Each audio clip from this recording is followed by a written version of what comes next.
So, since it's been a couple of weeks, or a week, I guess it's technically been 2 weeks because we didn't play last week. So, it's been a while since we played. I kind of do a quick recap leading up to the events of our last session as well, rather than just explain what happened in the last session. Um, so,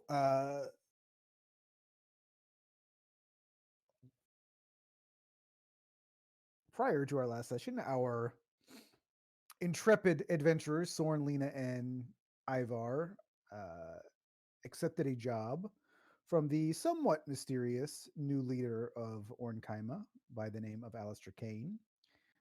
He offered you gold and possibly some unique weaponry if you would head to Barina and attempt to remove slash investigate the undead threat that was there. Um, you did agree to this. You signed a contract. You got some health potions. He did show you some of the weapons that he had. Um, when you arrived in Variena, uh, you found that many of the townsfolk had been killed somewhat recently. Um, you also met a woman named Maeve, who, as it turned out, was a vampire because Ivar ruined my entire plans for everything. Um, she claimed that she was also there to kill the undead, and the remaining townfolk um, confirmed that she and her compatriots had actually repelled the most recent undead attack before you all had arrived. Um, you decided then to enter into the cave system below the city and found numerous undead that you defeated.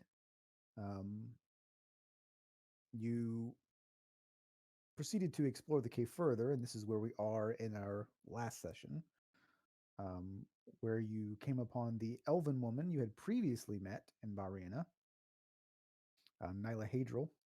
Um, she told you that she had been captured by Maeve, and that Maeve was in fact the reason that the undead were there, and that she was controlling them, not destroying them. And it was there that Maeve appeared, uh, apparating out of a crimson mist. Um, but rather than attempting to defend herself from such accusations, she just asked Sorn to take a closer look at Nyla, which he did, and there discovered that Nyla was in fact a simulacrum. Um, and Maeve believed that this simulacrum was created by the mother, who you all now believe to be the Sun Elf Queen Valen. Uh, Ivar was sort of hand on hilt, deciding whether or not he was going to do something, uh, possibly attack Maeve, possibly do something, basically just out of his own sort of beliefs and principles. Um, but possibly realizing that he'd be better off returning to his homeland in seek of aid, he chose not to and kept silent instead. From there, you continued your search into the caves until you came upon a locked chest next to a very deep chasm.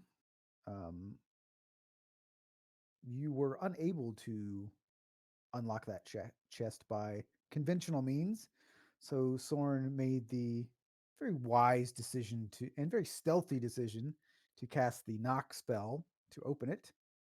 I believe, if I'm not mistaken, you recovered 7 gold pieces out of that chest, Totally but worth it. also but also awoke.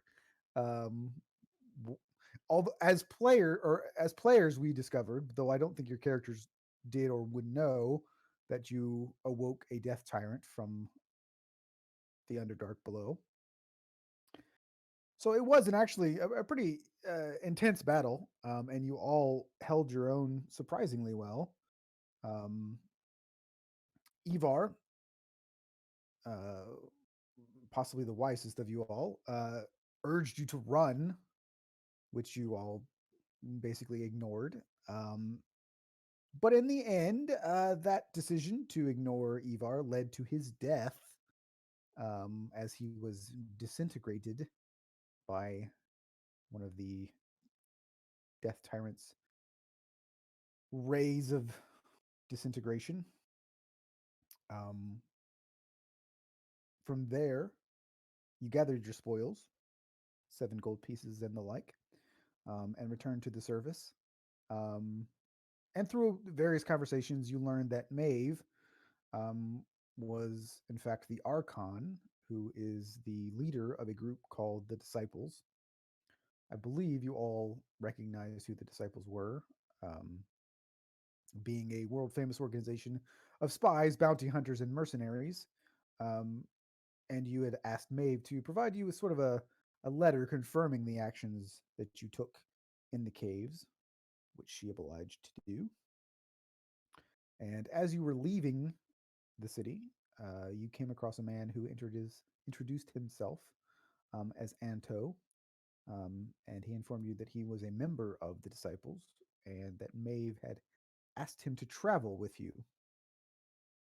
You agreed to do that, and from there you made a quick stop to Ithelrum to stock up on a few supplies, and you then made your way towards Orn Kaima, which is where we will pick up now. Um, and I'll move us back to the Valinor map, but as we're looking at the world map right now, you should notice that I did a couple things. One, I changed the spelling of a couple things. I changed the name of one of the continents entirely, and I also added a continent at the very top. Dareshi. Yes, and what was called Niska is now called Agamar. Sweet. I changed the spelling of Medwin and Firistall. But I'm going to move us back to Valinor now.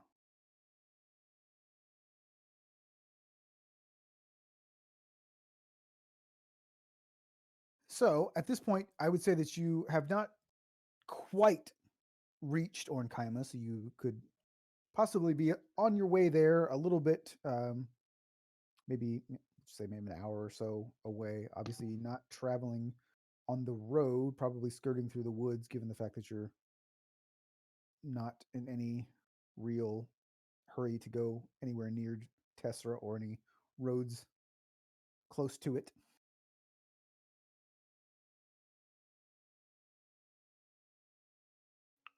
And you two do notice as you've been walking with Anto for quite a while, he is slow. As in mentally or physically? I'll let you decide on the mentally, but he is physically slow. Yeah. He walks with quite a limp in his left leg. Well, I was just about to ask, is it a actual physical trait or are you just taking your time? Uh no, you can tell he has not trouble walking, but there's just there's something not right with his something in his left leg.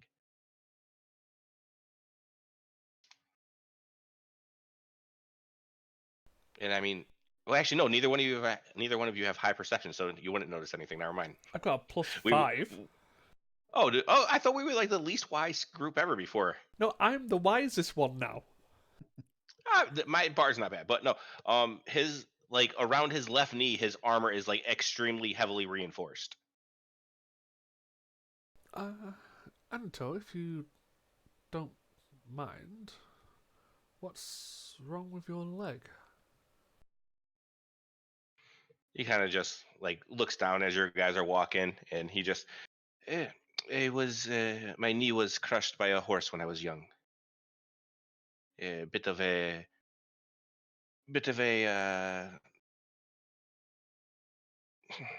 and he kind of like pauses for a second and looks. He says, uh, "Running away from some guards in the city, and I just fell, and their horse didn't stop in time.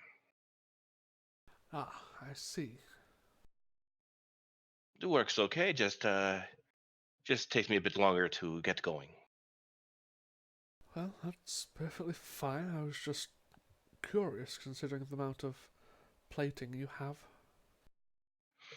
Hmm. The armor works somewhat as a brace. Very well, if we could try to stop at a healer, see if they can do anything. He kind of smiles and laughs. He goes, "There are many more healers where I come from, and none have been able to do anything about it."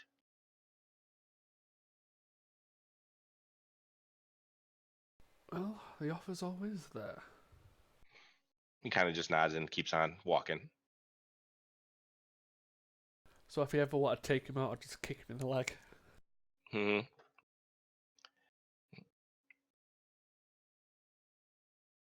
Just get Lena to shoot him because Yeah, Take that'll out work. his right kneecap and he's done. In all fairness, I'm pretty sure if Lena action surged, she could kill both of us in one round.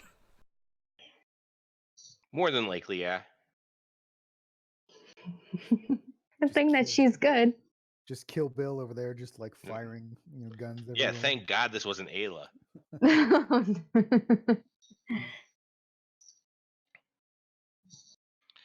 But yeah, he'd be asking questions as you guys were walking too about uh, what to look out for, uh, where it's safe and not, because he pretty much only followed orders of the Archon before, so he came and explains. We got here before the North was shut down, right? Damn near. Like before the events of like the tribes fighting and all and Yeah. the stuff. Yeah, that you were to hear before that. Yeah. Okay, so it wouldn't have been undoable for them to actually just travel down the main roads to get to the south.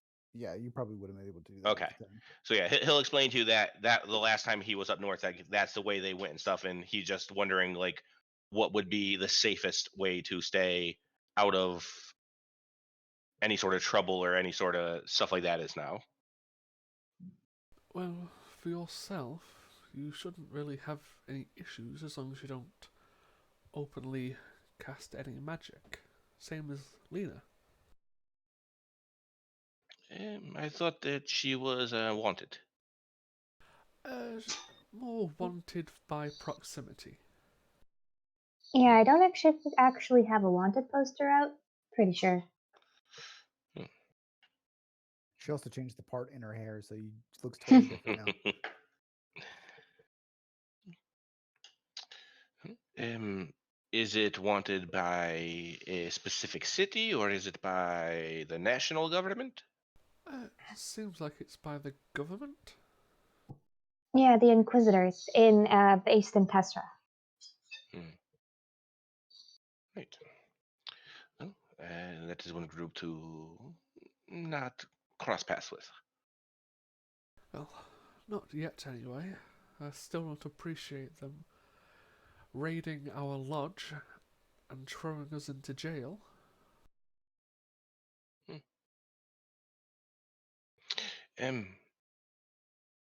How did you get caught? Did they follow you? Oh, not exactly. One of our members of our party kind of gave us up, it seems. Have you killed that person yet? She's off the country. I don't know where she's gone exactly. Joined a cult or Agamar is where she something. went. By the way, what was this guy? She went to Agamar. Joined a cult. Betrayal is not something that you will worry with me. The Archon has told me what to do, and there is no choice but to follow. Hypothetical question. If the Archon said to attack us, would you? I just would not have a choice, but I do not see her doing that. She seems to have taken to you. Okay. I mean, There are also some rules. We do not, even in jobs, we do not just take jobs that require us to kill a target. If we are doing something and there is fighting that happens during the job, it is okay then. But we will never just take a job to go kill someone. Okay. yes, unfortunately, there doesn't seem to be many organisations like that on the island.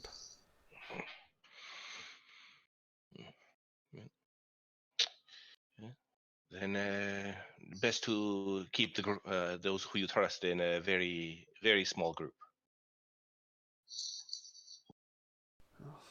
Seems to be getting smaller every day.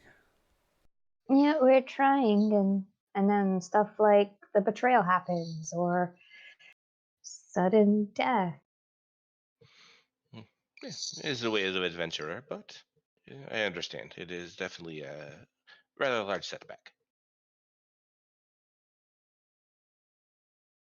So, what is the purpose for returning to this Orn Kaima? It's primarily to collect on the job we took in Hmm. Bariana, to hunt down and kill undead. Ah, very good. Well, then let us continue. Oh, when we get into town, make sure to not use my name, please. Do you have a name you prefer, or should we just call you Hey You? No, the name I gave them was Halvor. Halvor. I All will right. type that in chat.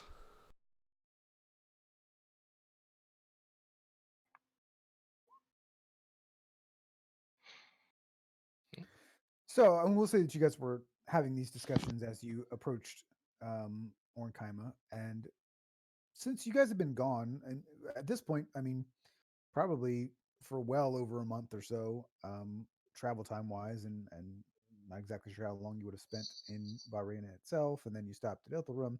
So it's been a while, um, and it's actually as you're approaching, it's striking um, how much the town has continued to grow in that relatively short amount of time. Um, and at this point, um, it bears virtually no resemblance to the kind of pit stop of a town it was when Sorn and Lena first arrived there. Um, the most striking thing that you see now is that the central road that you can see, you're sort of like coming over a crest and you can kind of see down onto the city. Um, you can see that there is a central road now that is paved, whereas before it was just basically dirt roads. Um, and you can see that the central road is leading from the gates, and it doesn't look like it's currently fully completed, but it does end at the um, very large town hall, which is where you had met Alistair Kane previously. Um, and as you get into the gates, and there are guards at the gates, but the gates are open, and I they're would have disguised self as yeah, I did last time. yeah, I assumed as much. But the gates are open, so the guards are just sort of like standing there watching everybody, but they're not like checking anybody as they're going in. Um, and it's surprising. This doesn't even feel like the same place. Um, there's just this flurry of activity. You've got some new shops that appear to have been opened up, and you can see that along this main strip there are even sort of temporaries or outdoor vendor stalls of people that are selling fresh fruits and vegetables, and you can hear people sort of like barking you over, trying to sell you stuff. Um, you can see a fair number of based on your experience and people that look similar to you guys in the sense of like look like there are a fair number of what would be adventurers here as well. You've got people in armor and swords at their sides and things like that. But it's everybody seems to be in really good spirits. Everybody seems to be happy. There's people that are talking and there's laughing, and it almost is like got a festival like atmosphere as you enter. Um, and you guys are, I assume, walking towards the town hall along that main strip. Given that was, if you're going to try and get your money, um, who does have the highest passive perception? I have out of a 15. Mine is a 16.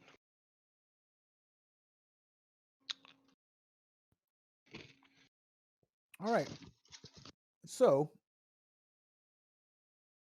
Anto, two people that are near the town hall, sort of like standing off to the side of the entrance, appear to be talking to each other. Um, they appear to be. Uh, you would assume they have to be sisters because they look very, very similar. Um, and they are appear to be two human women, quite big, like very tall, and they are wearing this very intricate, um, heavy metal armor, um, and they have these sort of like they're kind of like capes, but they sort of like drape over one shoulder and that sort of hang to the side rather than like behind them.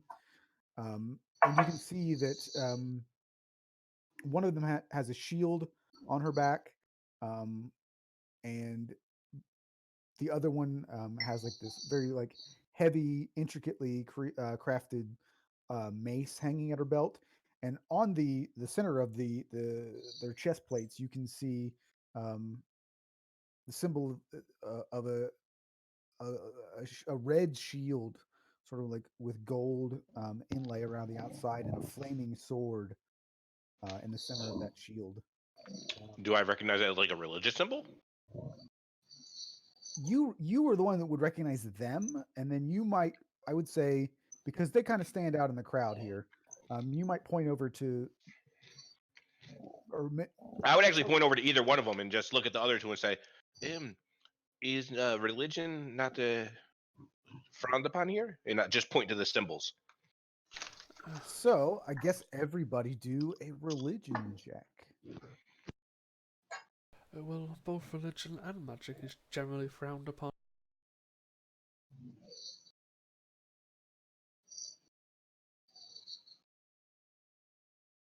And Anto, with that 17, you also do a history check.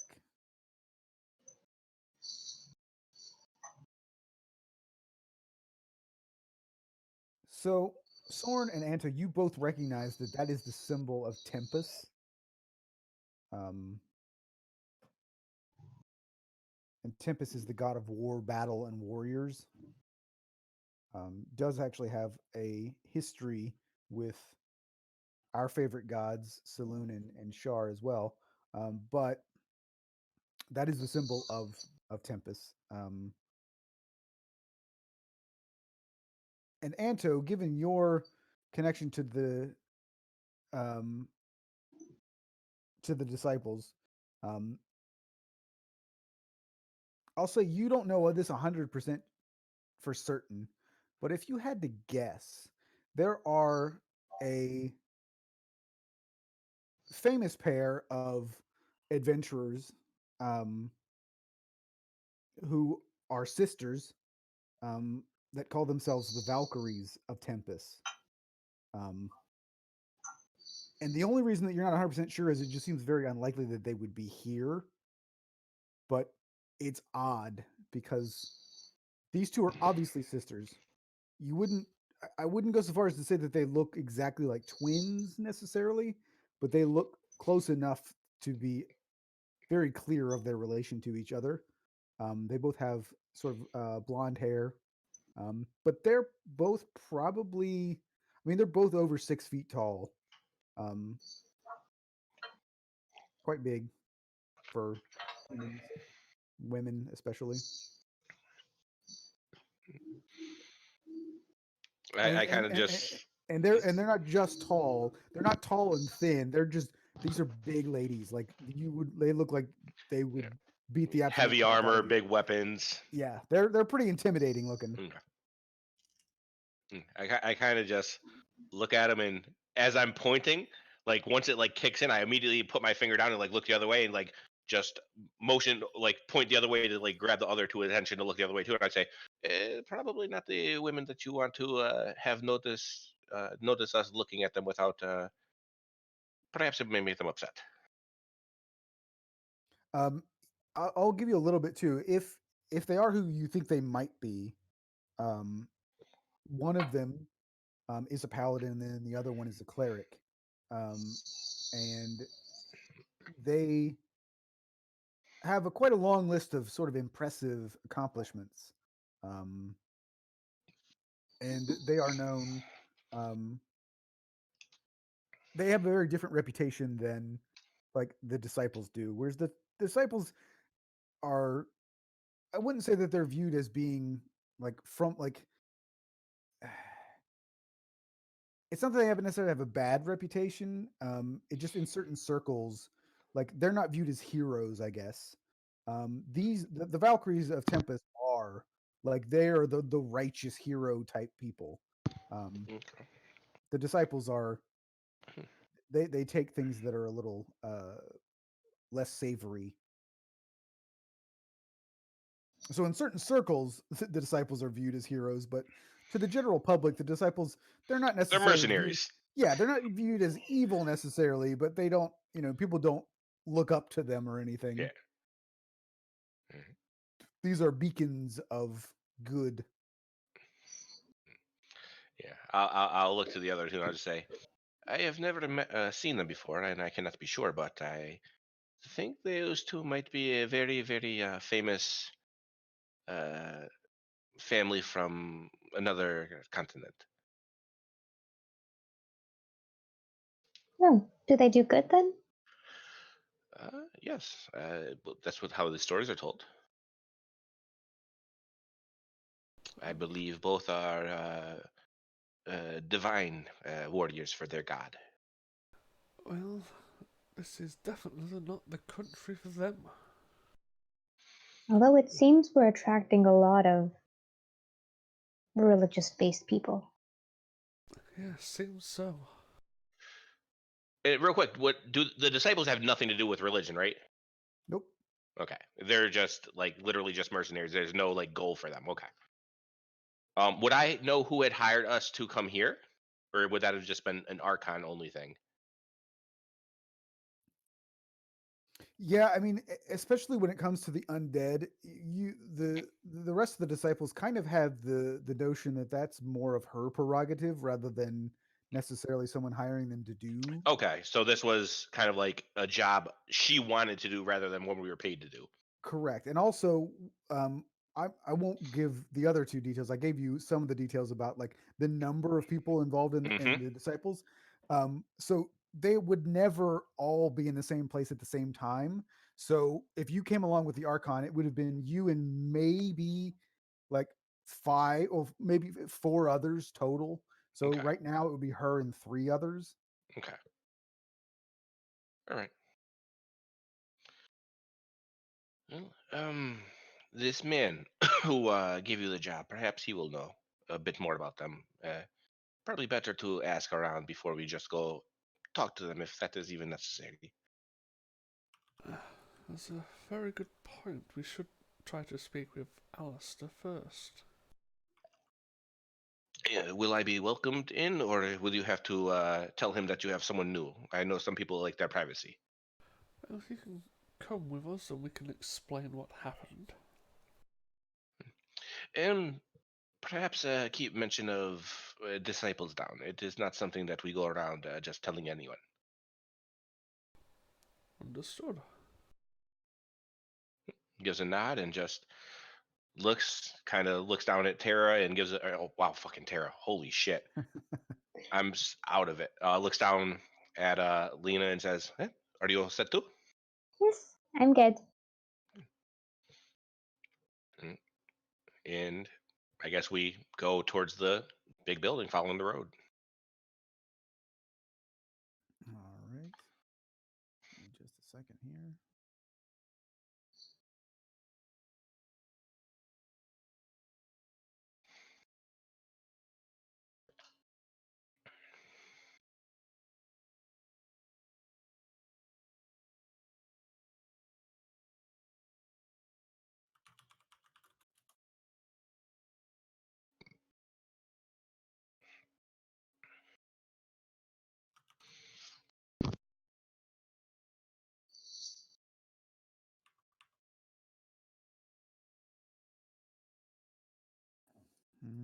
My roll 20 sucks.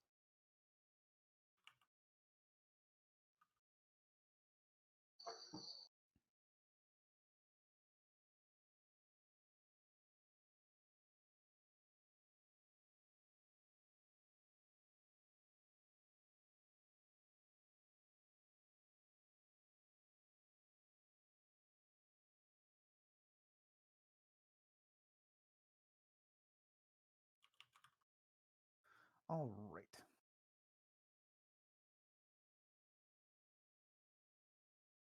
So, as you would have noticed this prior, but you're just kind of um, distracted by all the hubbub and the interesting people. But as you approach the town hall, you see a very striking sight. There is now an extremely because the town hall is it's a large building, and then in the center of the building is a large tower. And now on top of that tower, or not on top of, but on that tower, the front of it, there is a large astronomical clock that has been added to that. And I'm actually this I was inspired by a real thing, so I'm gonna put this in Discord.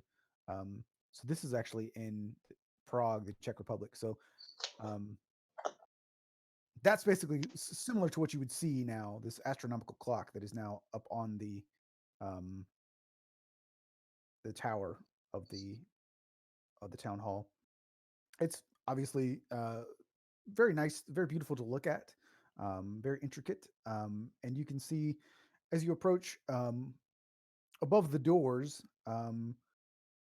written in Elvish, which I assume you're all half elves. You probably all speak Elvish, right? Yep. Yep.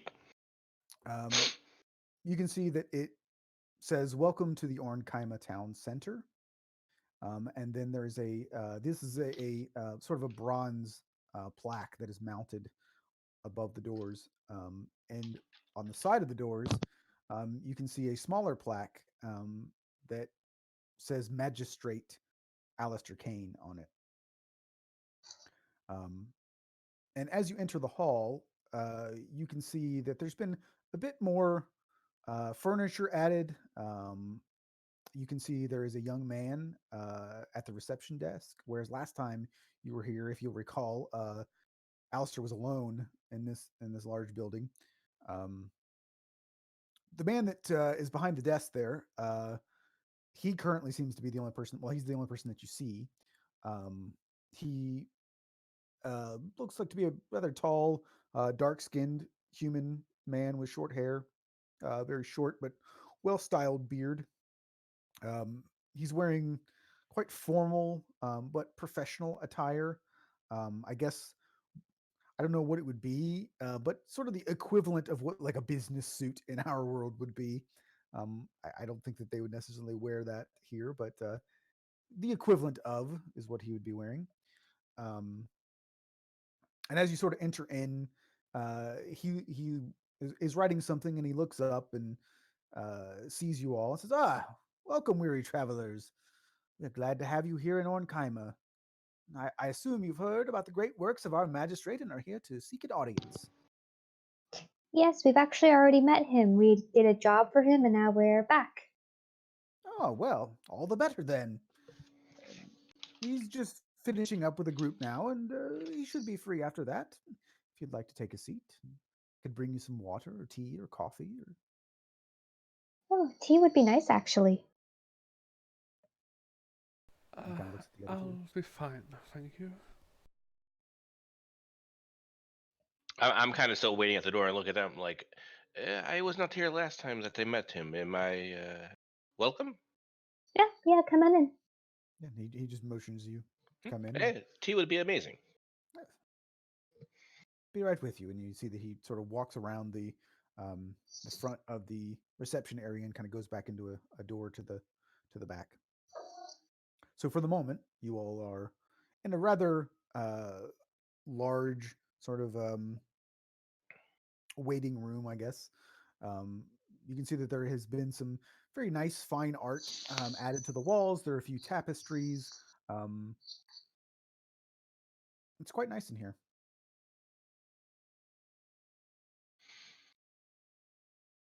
And you can see also behind um,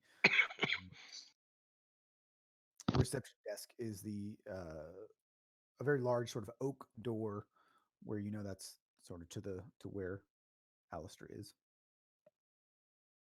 So, is there anything before I continue? Was there anything? I mean, just if you guys wanted to say anything to each other while you were waiting for your tea, you could do so since you're alone.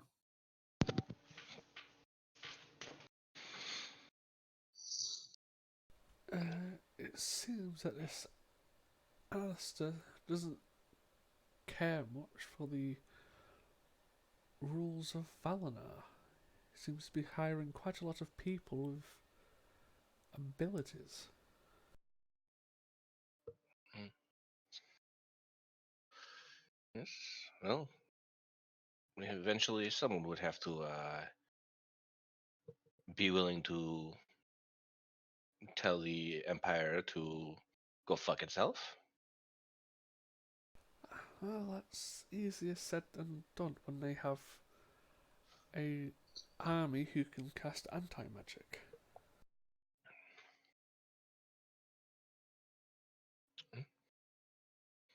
Hmm? Then he is either very, very lucky or, yeah, perhaps just very lucky. Well, I certainly hope so. Depending on what he says about his new friends out there, depends on whether I may reveal myself. At the very least, you all at this point, it's not quite as striking to you, Anto, because you probably would have never been to Orn Kaima anyway.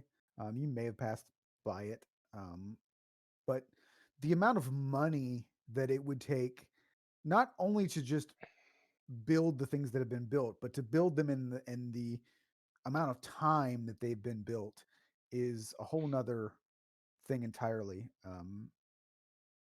Something else that I should have mentioned as you were entering into the city is that um, there were people still building things as well. So there was that bit of commotion also, is that there were still buildings being raised, and so this was not just like, hey, we're done. It's still getting larger. I mean, at this point, this was a very like less than 200 people backwater dirt village when you first came here, and it's definitely not that anymore.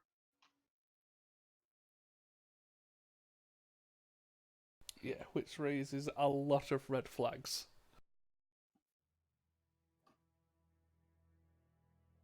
So it doesn't take too long. I mean, obviously, as long as it takes to brew some tea.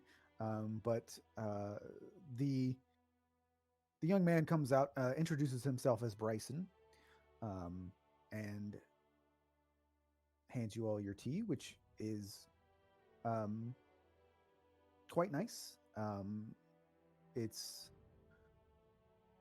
it's black tea, but um, quite flavorful. Um, uh, he it tells you that it should be just a few more moments, and to his credit, he's very right. And a short time later, probably only another maybe 5 minutes or so, um, the door opens up, and you can see about four people walking out. Not about four, actually four people. It's almost four, but not quite four. No, it's actually four people. Um, they come out, and you can see that they are also obviously adventurers. And they all kind of have big smiles on their face, and you see they're kind of talking to each other, and kind of nudging each other, and um, they all kind of just nod to Bryson, because Bryson sort of like you know acknowledges them, gives them a little bit of a bow, sort of tells them good luck, and all that, and then they make their way out, and they kind of look at you guys and give you a little bit of a nod, and keep going. Not in return. Wave a little bit. And shortly after that, you can see that the Alistair walks up. I don't remember if I ever described Alistair. Did I ever describe him? I'm kind of feeling like I didn't. Like what he looks like. I don't think you did actually. No, because we were all just saying, "Oh, it's Grayson, it's Grayson." I think you might have described his dress, but like how he was dressed, but not really him. Yeah.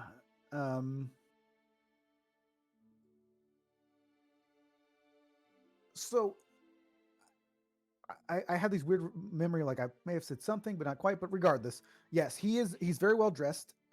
He is he's very thin. Um, not like sickly or anything, but he's a very thin man, and he's probably about middle aged. He's got slick backed brown hair. It's not receding or anything, but you can see some streaks of white in his on his temples. Um, Other than that, I mean, I wouldn't go so far to say that he's like an extremely attractive man, but he's not ugly by any stretch.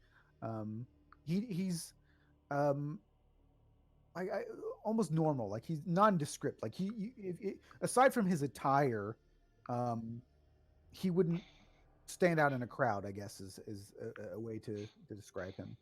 Um, but he does have a very pleasant smile, um, which is not something that's not always the case, in uh, this medieval times in general. Even this is obviously not the same thing, but he has very white, straight teeth, um, and he gives you that nice smile, and uh, he doesn't say anything. He just sort of like motions for you all to come in, and he turns around before you have any opportunity to say anything. Um, and as he does that, Bryson sort of looks at you all. It's like, "Oh, please, please, go ahead."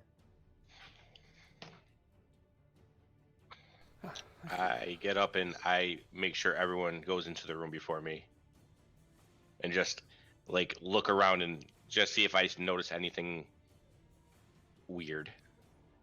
Do a perception check.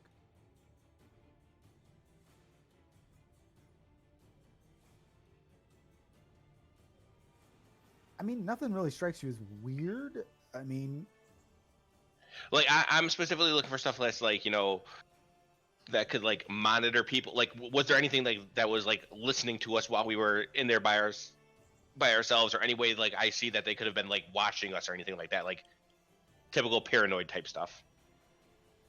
I mean, given your background, you'd have pretty good. I'd say you'd be pretty good at deciphering those things.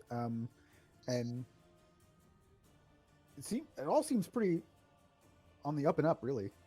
Okay. It's if it's anything, um, all of this, if anything strikes you as weird, it almost seems too good to be true. If that's a thing, right? Like Yeah. it's all really, really like everything's super nice and everybody's super nice. But yeah, nothing like sinister seems to strike But I you. would It's have just like, passed through Orn Kaima, right, on my way down. I So mean, like, you would have passed the road to. You may not have okay, stopped there, but okay. you would have passed Wait, by so on the road. I even see how extremely different it is so quickly. A little bit. I would say probably the clock was probably not there Okay. when you went Yeah. by. He's just gonna kind of keep an eye out for anything that just seems off. Like, cause he kind of has that "it's too good to be true" feeling. Like, definitely is something in the back of his head. All right, so you enter in, and you can see that Alistair has already taken a seat behind his desk. And again, this is a very nice office that he has here. Lots of bookshelves, and all of the furniture is very, very well made. Very large oak desk, and a number of seats um, out for you to sit in. Super, super comfortable leather seats that he invites you all to sit in and says, welcome back, my friends. I trust you had a successful endeavor." And he kind of looks around, and you can see that he notices something's different about the fact that one of the people that he hired is missing. But he doesn't say anything right away. He just motions for you all to sit down. Thank you. It's been eventful, to say the least. And I'm gonna approach the desk before I sit down and just say, "Forgive me, I have not introduced myself before.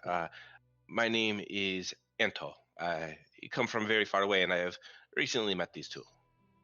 Ah, well, they seem rather pleasant to me. I hope you agree. And he said, I myself am from very far away. And I'm Alistair Kane. Please have a seat. Does the name ring a bell? Never heard it before. Okay. All right. I just give him a bit of a bow and go ahead and sit down. Well, you were definitely correct. There was an increased undead activity in Baranor. Hmm. He looks very interested, but he just kind of, yeah. I have a list of what we dealt with, which was corroborated with the people down there. I'll hand in the list of, undead. Unfortunately, Ivar, who was with us, is no longer with us due to an encounter with a seems like a beholder type creature. Well, I am very sorry to hear that. And sadly, such things do come with the territory. He thinks for a second. The religious man he was, right? Correct. Yes. Oh. Well, I do hope his god was able to recover his soul. Then I assume that would be possible. I'm not really sure how souls work. I hope so as well. But it seems you're getting quite a few people here with the holier abilities. Well, there are a few that have come, but mostly just regular folk. And he kind of looks at Lena when he says regular folk. Yeah, she smiles. But been doing quite well here, as you can see. We're quite successful in building this place up and making it a place for people to earn a living and enjoy some of the finer things. Are you not worried that the Empire will interfere with the amount of people with abilities you have here? Well, maybe, but I have greased a few palms, if you take my meaning, and so far they've been willing to look the other way. Now, I'm sure that there might come a time where they no longer look the other way, but uh, from what I've gathered, for the most part, as long as we continue to pay the taxes that they request, they should, for the most part, leave us alone. You see, there are advantages of things going badly elsewhere in the world. They seem to be a bit preoccupied with certain things, and as long as we give them money and don't cause too much of a ruckus, they seem to be okay with letting us to our own devices. And you don't really care what kind of person works for you, as long as they're not unlawful, shall we say?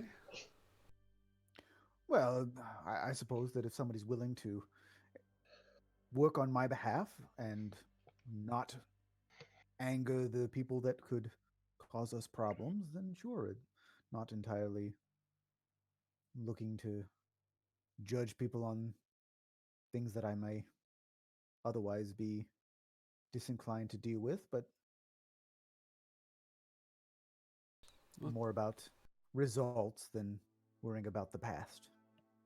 would that include that person on the wanted picture?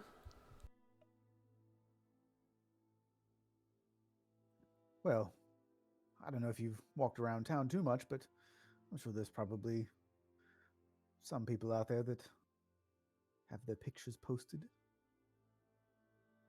And I'll say too that when you walked in, you noticed that there actually were no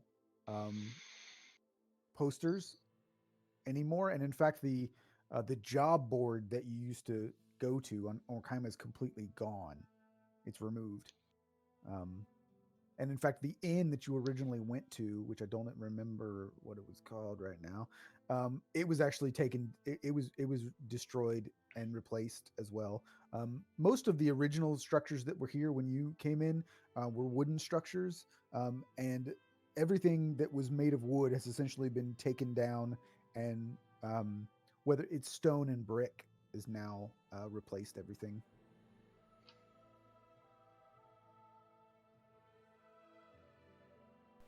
I'm going to drop my illusion. Okay. He doesn't really seem to notice. he just kind of looks at you and winks, and then you can see that he sort of leans down and starts opening up some of the drawers behind the desk. And I don't remember, you wrote it down, but he's got the letter now, so he's going through there, and you can see that he pulls out a big bag of gold, and he's like, "Would you like this separated between you, or is this one bag good enough? I could do whichever you like." Before anyone else answers, Anto kind of just says, I was not part of this job, so those two, please." And he kind of looks at them and he says, "I do not wish for your money." Well, one bag is fine. Yeah, so it's 250 plus 1100. Okay, so 1350.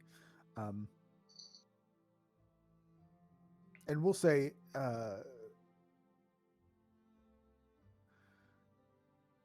so 1350.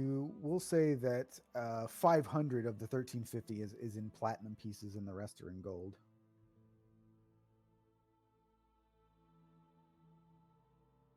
So 850 gold and 50 platinum. Or, yeah, no, 50. Yeah. Yeah. 500 platinum. Yeah. Wow. Yeah. Let me just get my calculator. Give me a second. Right. 50 platinum, just to make the size of what you have to carry around a little more manageable. And it was 825 gold.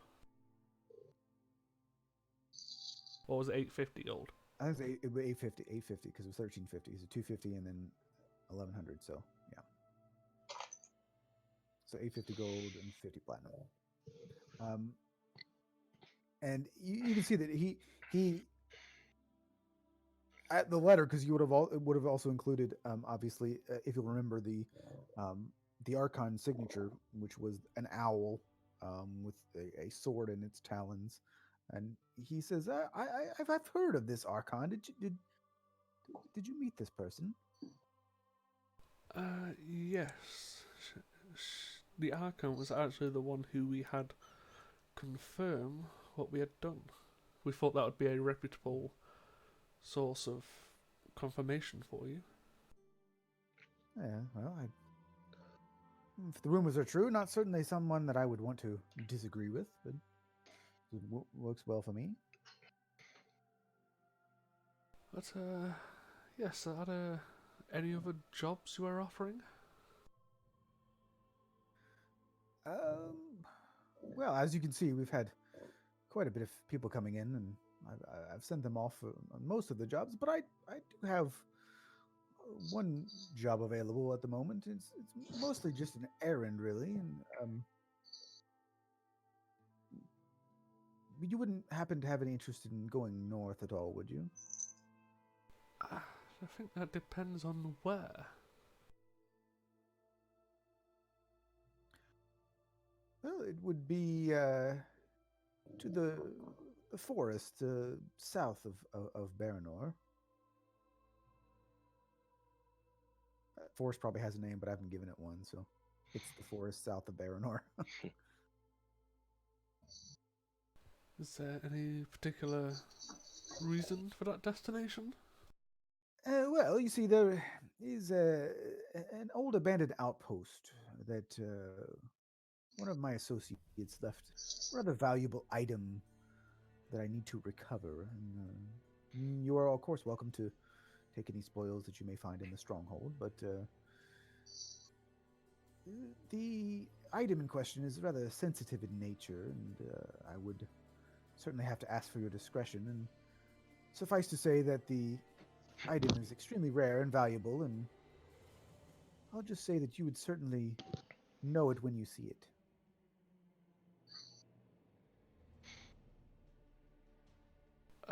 Well, that would be more Lena's neck of the wood.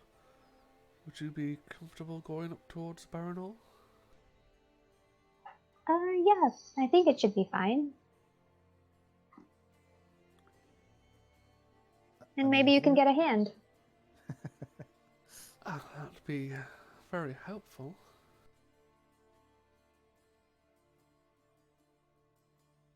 Well, just since you've done such a good job for me before, I can let you know.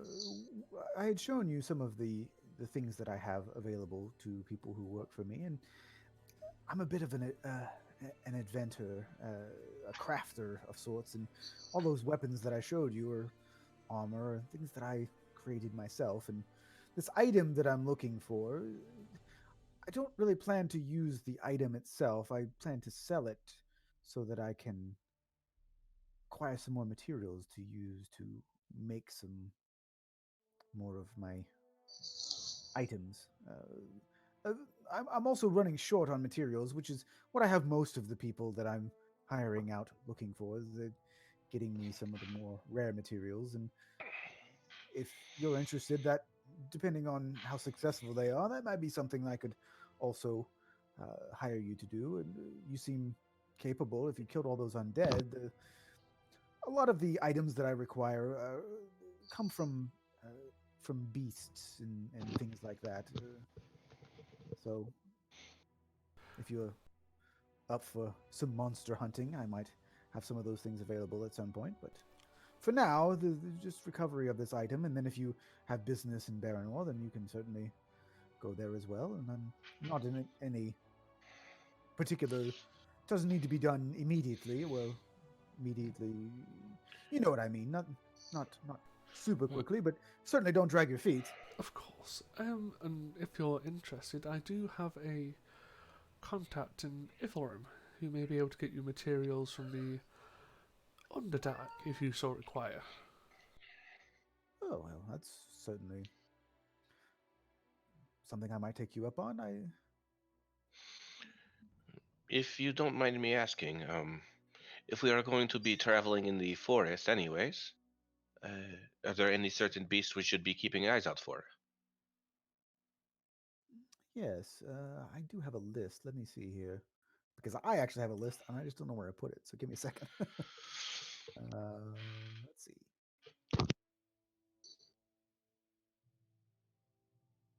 Yeah, so in the loot pile, it's 1,275 gold, 320 silver, and 51 platinum.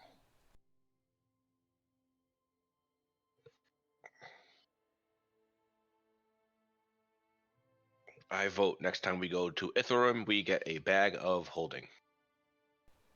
I mean, it would be helpful, but it would probably cost more than 500 there. True. But I honestly think my guy is probably the strongest in the group, unless Lena might be stronger, honestly, with a +1. Lena's also +1. Okay. I'm negative. So I made a list of these creatures and I don't even know how to pronounce all of them. So I am going to just put them into the Roll20 chat. Um, those are some of the creatures. The aboleths you guys would probably recognize, and rocks as well. Behirs Yeah. and Remoraz. Yes. Behirs are kind of like a Aren't those the multi. lizard things? Yeah, they're kind of like a lizardy, like centipede type thing. They're like lizards with like lots of legs. Electric, right? Yes. Yeah. And the Remoras are um like also kind of centipede type bug things.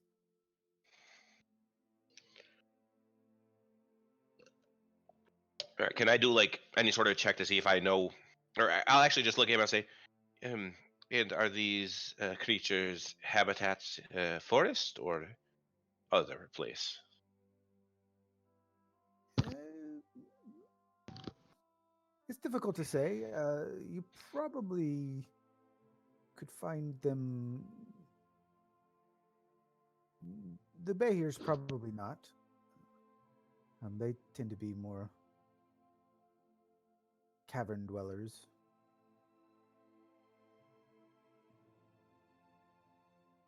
I'm not really sure where Remoras are. Arctic predators, Remoras. Rocks are like big birds, and they're generally around mountainous areas. Hmm. you might be able to find some of them, but probably not. And Maybe like up this way.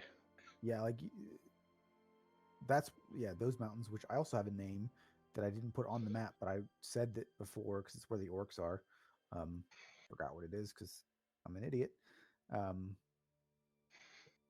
But and then the aboleths obviously are not forest creatures.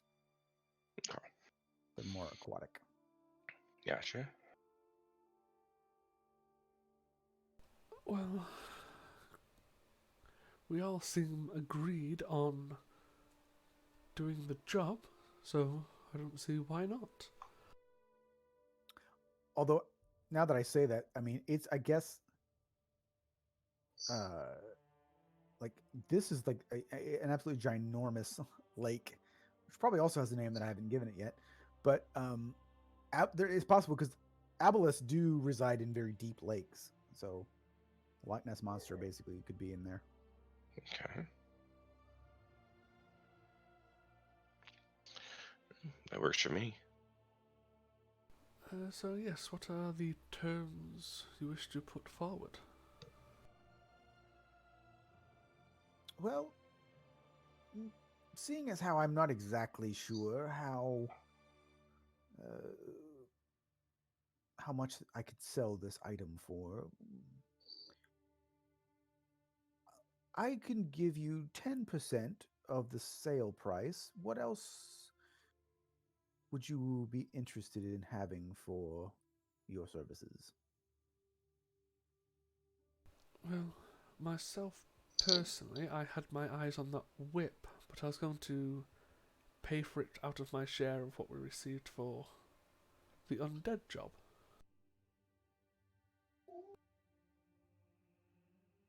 Well, I generally don't sell the items that I make.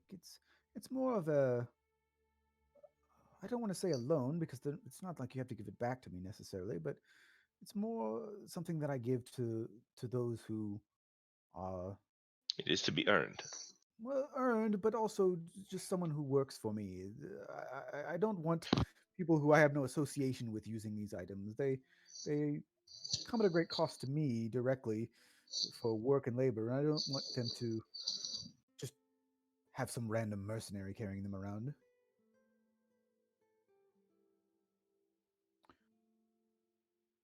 But if you're willing to stay in my employ, I can certainly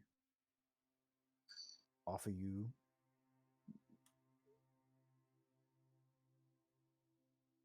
the use of such items. So what did I tell? I told you about the whip, I guess, and I told you about the dagger. Yeah, I think there Yeah. was like 2 others you told us about. I can't remember off the top of my head. I think I told you that. I think one of them. Maybe I told you about a crossbow or a spear. I can't remember. Crossbow sounds familiar. Yeah, I think I did tell you about the crossbow. Um,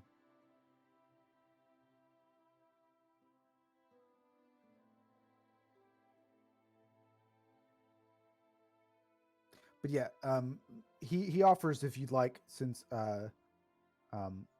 Anto hasn't seen it, he offers to take you to look at to look at all of the items. I do have a few other things that you probably haven't seen. That would be nice. And I want to buy more bullets if possible. Oh, I'm sure I can provide that for you. I'll just whisper over to Lena. Would you be opposed to being in the employ of Alistair? I don't see a problem with it right now. Very well. I just didn't wish to jump ahead if it's something that you didn't wish to do. No, I'm definitely good with it. It's much better than some mercenary work. Understood. When we get the chance, we can agree to his offer. So he motions for you over, and then you can see that he has like I can't remember if I described it this way the last time, but he has a pulls down one of the books on his bookshelves that kind of slides open, and you can see that there is um, an inner chamber that you can see. It goes down a few. It goes down like a set of stairs, and then there's a little bit of a landing, and then it goes down into another set of stairs, um, and you are taken into a very nice. Um, uh, I don't know how to describe it. It almost looks like a museum the way that everything is displayed. So it's not just like your generic sort of armory where things are sort of like leaned up against the wall or sitting on a rack. Like all of the things are displayed prominently, and it's even he even has um, some interesting lighting um, to show to highlight and make things shine and things like that. So you can tell that he takes a lot of pride in this. Um, So he does not have the ability currently to make guns. That's he's a human being. He does not have any dwarven blood in him, and he's not one of those that makes the knockoff Chinese guns like we talked about before. Um, so the crossbow is the only ranged weapon that he is currently um, capable of making. But he now has a whole plethora of weapons. So he has a short sword, he has a dagger, he has the whip, he's got some plate armor, he's got a halberd, he also has a ring, he's got a great axe, he's got a spear, he's got a crossbow, he's got a shield, he has a long sword, he has a quarterstaff, and he has leather and hide armor as well.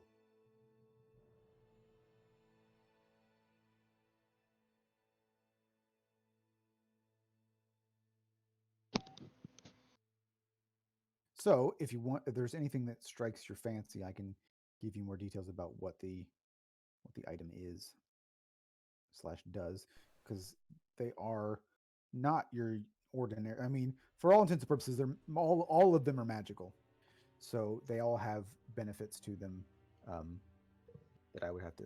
It's not just like a. Well, They all have effects basically. I think Sona's easy. It's the whip. What is it? A ring of regeneration? It is not. It's worth a go. What about the leather armor?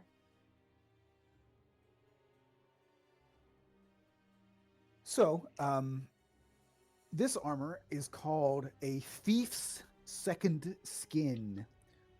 So what this does is it is a +1 to AC.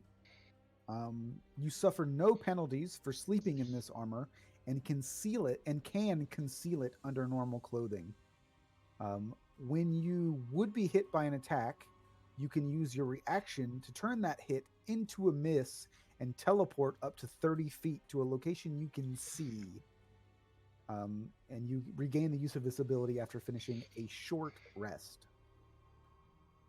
So he doesn't give you a whole lot of armor benefit, only gives you +1, but you can conceal it and you can teleport once a short rest to use your reaction and miss.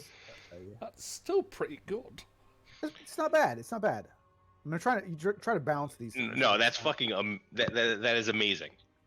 Yeah, I mean- it's basically a free reaction Misty Step to get out of damage.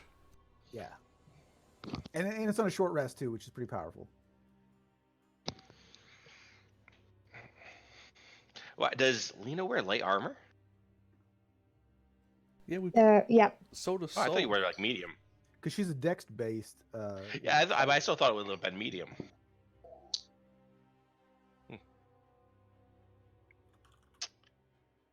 What about the ring? This is a ring that would have been very interesting to Ivar, and is not so interesting to anybody else. So, and here's the thing. So this does kind of he explains it to you, and he explains that he got some help in the creation of some of these items, And when he explains what this does, you maybe sort of realize where he got the help from. Um, this ring actually functions as a holy symbol, and while wearing it, if you have a channel divinity ability, you get to use it one additional time. Oh my god. That's pretty good as well. All of his stuff is pretty darn good, I gotta say. I tried to make it like reasonable, but also like pretty cool at the same time. His This like guy is like he's like the person that warlocks make pacts with. There is something going on here. Ukatoa. Yeah. I mean, I So that's the actually want ring. to know what the whip does now because you didn't mention last time. Yeah, I didn't say what the whip does. You'll like this. The whip is a +1 bonus to attack and damage. So essentially a +1 whip. But all damage dealt by this whip is radiant damage. If it hits a fiend or a humanoid or any creature that is I don't know how to word this. Um, enthralled by a fiend. So like someone who like is So like if you get charmed or yeah like so a fiend or something that is like subservient to a fiend. Um, the attack deals an extra 2d8 radiant damage. Um, and get this. This is where the power comes in. And that creature's hit point maximum is reduced by an amount equal to the damage dealt. So basically, it's a very rare to legendary item. Yes. So super useful if you're fighting fiends. Otherwise, it's basically just a +1 whip. However, one of the things that he tells you is that some of these items, not he says that like some of them have untapped potential. He's not entirely certain which ones, but there's the possibility that some of these items could gain additional effects. So if you're thinking of like the what the hell were they called? vestiges. Yeah, the vestiges. So they could progress. And the reason that I'm putting that caveat out there is just so that because I'm a big fan of the idea of like having a weapon that is like your weapon, right? Like you give it a Mm-hmm. name and it like. But the problem is that if you get a weapon at level 6 or whatever, it may be I got to get rid of this thing because it's not powerful enough at level 15 or whatever. So like I'm throwing this out there so that if you happen to have one of these weapons, the possibility is there that they may be able to essentially grow with the power of the wielder as well. I mean, to be fair, how many places would sell even a +1 whip? Well, right.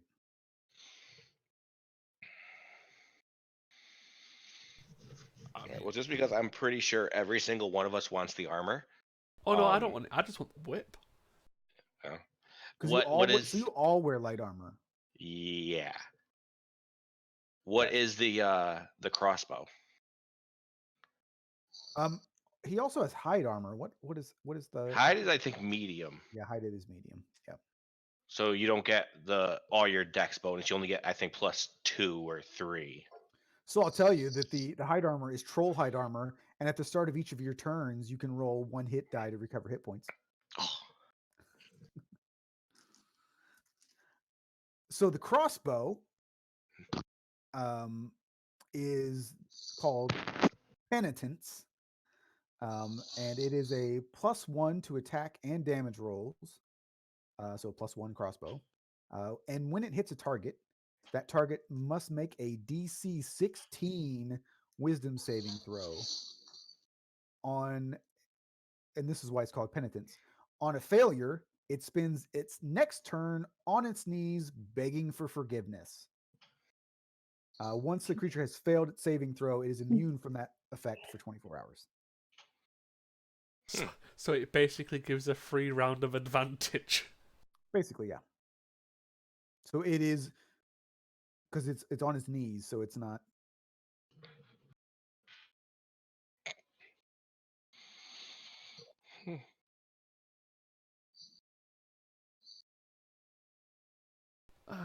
Well, Alistair, I was talking it over with Lena, and we do believe we would take you up on your offer of joining your organisation. Well, I certainly am excited to hear that, and I will let you all choose an item here. Um, and just so that I know that you're interested in the whip, but I mean, I'll kind of go down the list. I'm just gonna because it's interesting. So I'm gonna go down the list and I'll tell you what your options are because I know some of you can use other things. Like Lena can use swords and um, Oh yeah, just so can I. I can use yeah, scimitars, obviously. longbows. I can use a So lot. there is a short sword, um, and the short sword is actually a +2 short sword, so +2 to attack and damage. Um, the first 10 feet that you move on each of your turns does not provoke an opportunity attack. Um, and once per turn, so you'll have multi attacks. So this would be once. So once per turn, when you move at least 10 feet before making an attack with this weapon, the attack is made with advantage. And also, once per day, when you hit with this attack, you can turn that hit into a critical hit. That one sounds fun. That weapon is ridiculous. Mm-hmm. See, I like how he's offering these weapons so he can just throw more dangerous shit at us. I did tell y'all to level up too. So there is also the Ashen Blade, which is the dagger I mentioned before. So once attuned to this weapon, the dagger vanishes from existence. And as an action, you can call the dagger into being and make an attack on a surprised creature. If the attack hits, the target suffers necrotic damage equal to its maximum hit points. If this attack reduces its creature to 0 hit points, it is slain instantly and it crumbles into ash. The dagger then gains a small notch on its hilt for each creature that is killed in this way. After that attack, the dagger vanishes again, and the ability can't be used until the next dawn. That is like the coolest weapon ever. Essentially, one shot. If it hits, it basically kills everything. Mm-hmm. So the plate armor is not all that. It's not super interesting, and none of you can wear it. But well, Lena could probably wear it. She has the proficiency to wear it. But it's +2 bonus to AC, and it has resistance to fire and cold damage.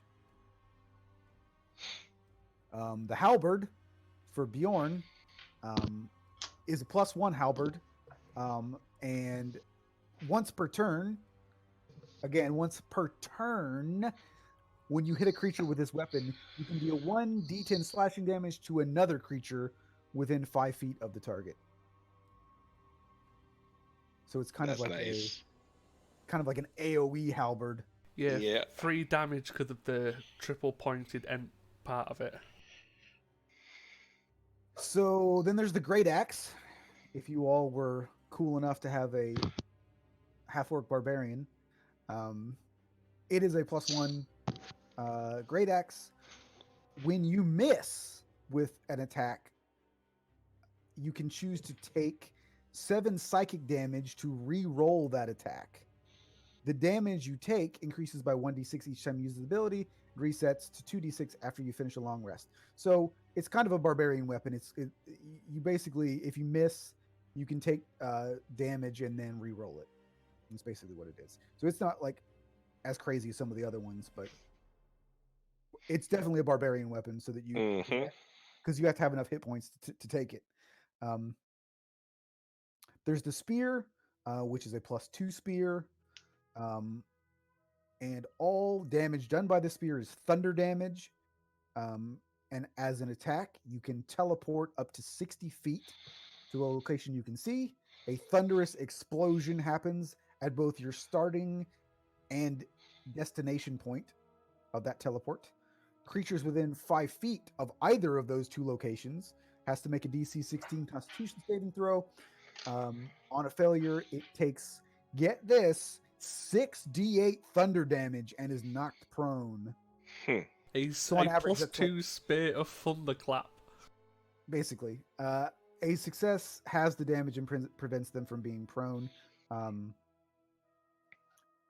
But if the creature is like, because you can teleport up to 60 feet, but if a creature happens to be within 5 feet of both your starting and landing point, it would only take the effect once. So you can't use it on top of something to make it take it twice. Right. Okay. There's the shield.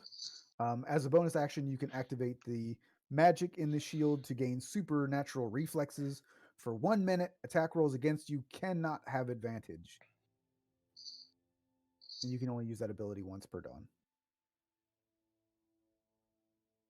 So there's a longsword, which is a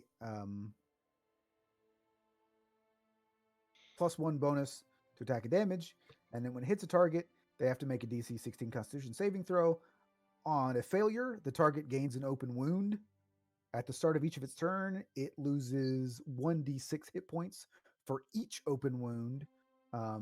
Magical healing would remove all wounds, and that is the only way to remove them. So basically, you could just keep stacking open wounds, and then it would take 1d6 and 1d6 and 1d6 so essentially, if you did it 3 times, they would take 3d6 damage at the start of the turn from their open wounds. That's kind of nuts. There is a quarterstaff, which is more of a magical staff rather than like a monk staff. It has 7 charges. When a creature you see within 30 feet makes an attack roll or saving throw, you can spend 1 charge to roll 1d4 and either add or subtract it from the roll you can choose. And then the staff gains 1d6 +1 charges at dawn. So a staff of bane and bless? Basically, that's exactly what it is. So you can choose to either help your friends or hurt the enemy. It's basically casting Bane and Bless, whichever you choose. And then there's the leather armor, which we talked about, and then the hide armor, which we talked about. And so those are the things that he has currently.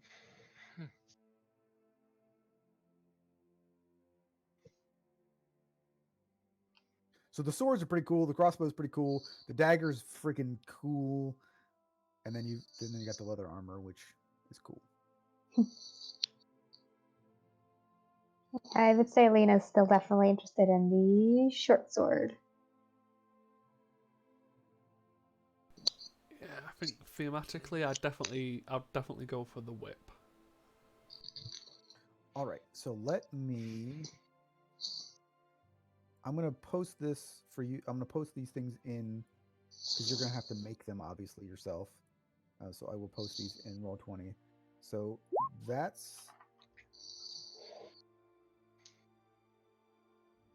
I'm going to post that in Discord, because that really screwed up in Roll20.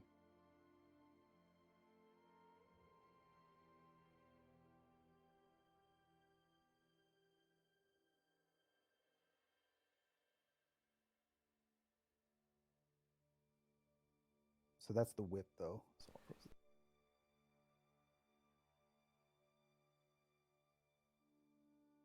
So I just changed it to soul is owned by a fiend, because I don't know the best way to say that.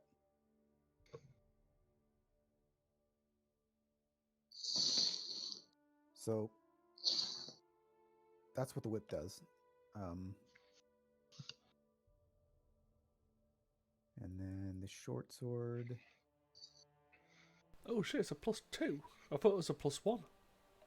I may have typed that wrong. It should be a +1. I was just double checking on that one. Yeah. He knew how bad you wanted it, so he gave you a little bit extra and then took it back away. Now that should be a +1. The +2 is what I'm typing now, which is the short sword is a +2.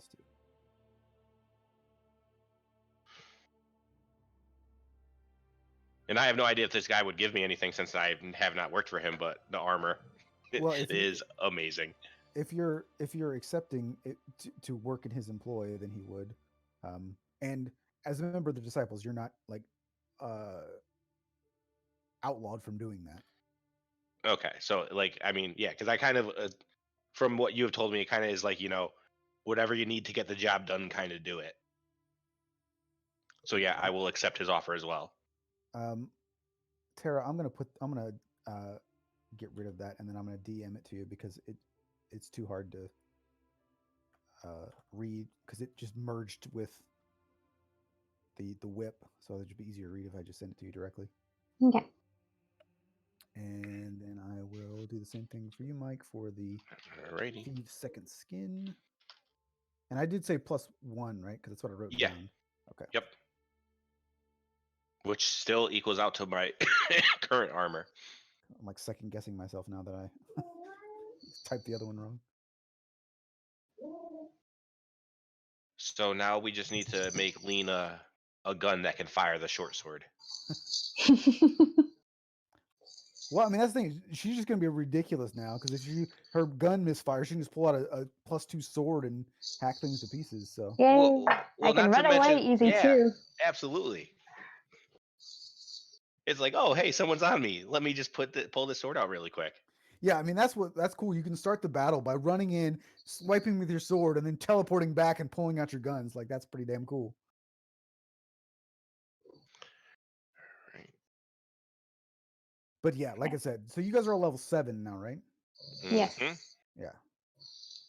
Does the whip have a specific title, or is it just whip +1? He's essentially letting you name all of your items.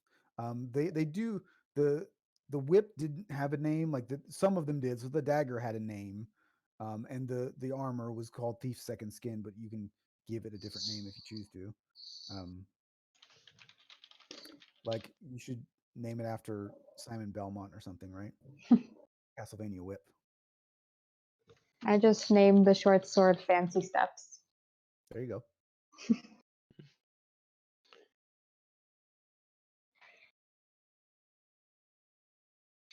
All right, so this armor is 1 use I mean, you per can just call short like rest. if you want to put it on your character sheet. I mean, you could just put like the cane whip, or it's where you got it from.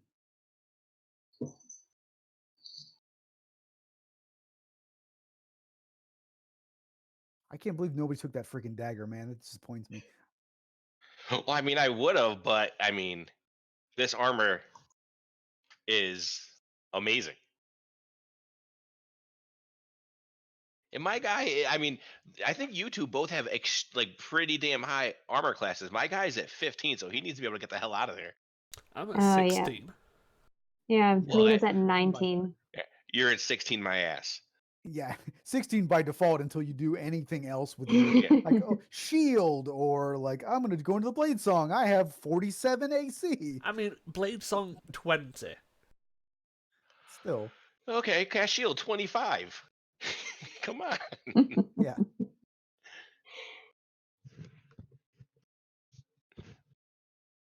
right, I just want to see if I got this right. Nice.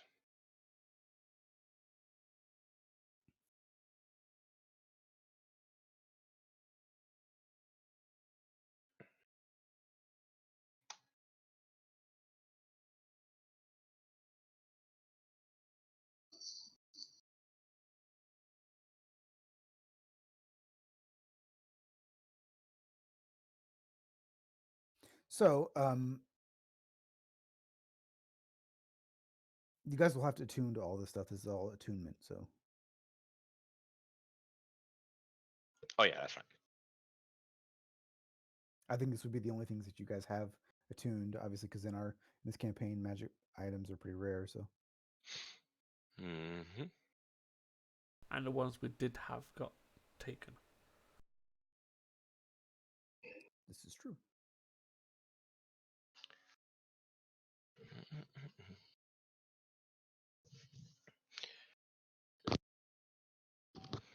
And as we're like kind of doing this, I'm gonna look to Alistair and say, um, this object that you are having us go look for, can you describe it a bit? I know you say we will know it when we see it, but I have a bit of a way to find something as long as I somewhat know what it looks like or what it is called or something like this. I think it would probably be best described as egg shaped. Large, small, Um, egg sized? uh, not your typical egg size. No, I mean probably. I can't think of a Yeah, slightly something larger similar. egg. Yeah. I mean, I'm trying to think of like it would be like in our terms. I can't think of how it would be like probably like like a regulation NFL football, but a little bit bigger than that. Okay. I can't think of anything in the context of Yeah. D&D that would match that size. And actually, I'm sure the Canadian and the Englishman have no idea what an Mm-hmm. NFL size football is, but All right. So yeah, he'll just nod and just say, "Well, it should have be a bit easier to find." so also it's on he tells you that it's sort of it's in this area, so you would take this road up. You wouldn't go the other Okay. direction. So it's the eastern route into the woods, which is the more traveled road, obviously. That you would not like. So if you're coming down from the south, you would generally go this way and then down the road rather than making this one. This is probably a little bit faster to go that way, um, but it is less traveled and slightly more treacherous than the main road from like Baranor to Tessera. So people generally go that way.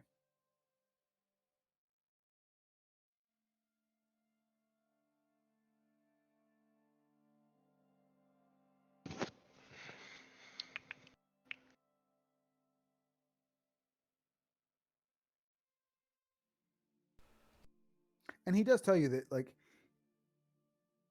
he doesn't anticipate this to be a particularly dangerous um,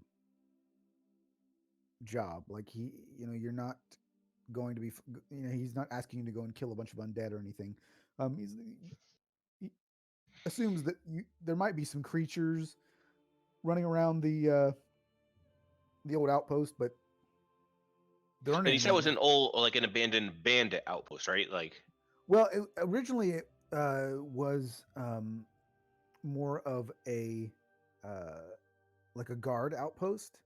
okay. Um, he describes it as being like it was made of stone, quite old, um, but it fell out of disuse just because there was it really wasn't much of a need, because it's in the forest, and not a whole lot was going on there for quite some time, so it just kind of fell into disrepair, and it doesn't hold any particular strategic purpose, and it's not really along the current road. That's another reason that it was kind of abandoned is that um, the road that it was along was abandoned as well, and so the current road sort of took over, and so it ended up being too far away to be all that useful. So he thinks that there might be some creatures in there, but he doesn't anticipate you like having to fight your way in or out or anything like Okay. that. So Right. it's more of a search and see what you can find type of. I mean, once again, we are all rather stealthy, so that no more disadvantage stealth rolls for me. And if anything comes along, you just teleport away, right? Yeah. Well, I have multiple ways to teleport now.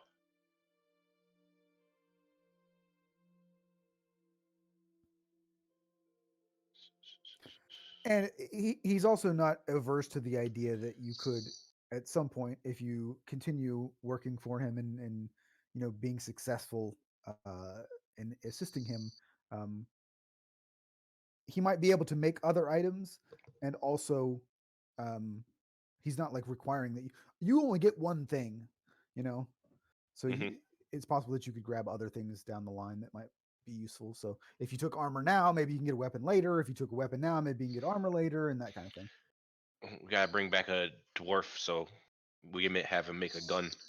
Well, you're going to Baranor, possibly, Hmm. so that certainly is a place that you could get the best of the best guns. Probably, I mean, well, for certain, it's the best place you could go on Valinor, without question. The only other place that you could possibly go would be to Langerfjall, where most of the dwarves come from. That might be the only place that you could get something better Hmm. than than Varanor. Also, I don't think I ever made mention of this, but the island north of Aldo, where Lena is from, there's that place called Nagram Toll. That's also a dwarf community as well. Okay.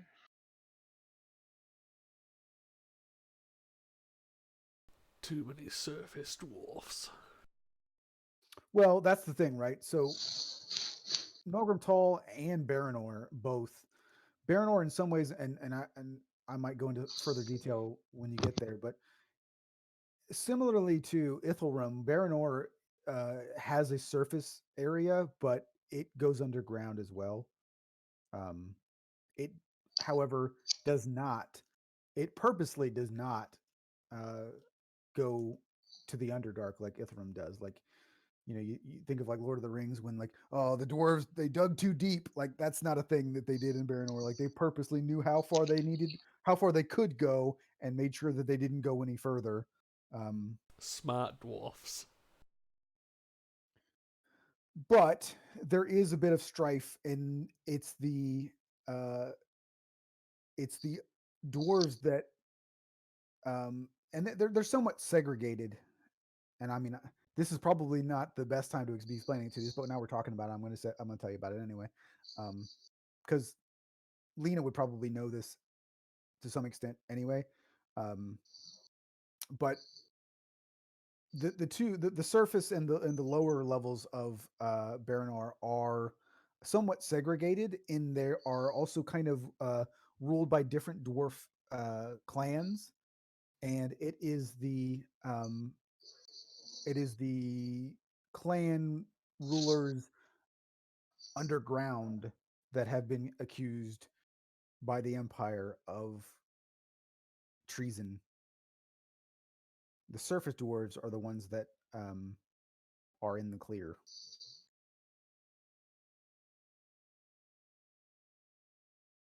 And there are um, other races of people that live in Baranor, but not many of them live underground. Most of the people that live in the lower sections of Baranor are dwarves, but there are other races. There are, well, I say other races. There are elves that also live in Baranor, um, but only on the surface, which is partially why they can maybe get away with some of the things that maybe why they weren't accused as well. Well, it kind of makes sense.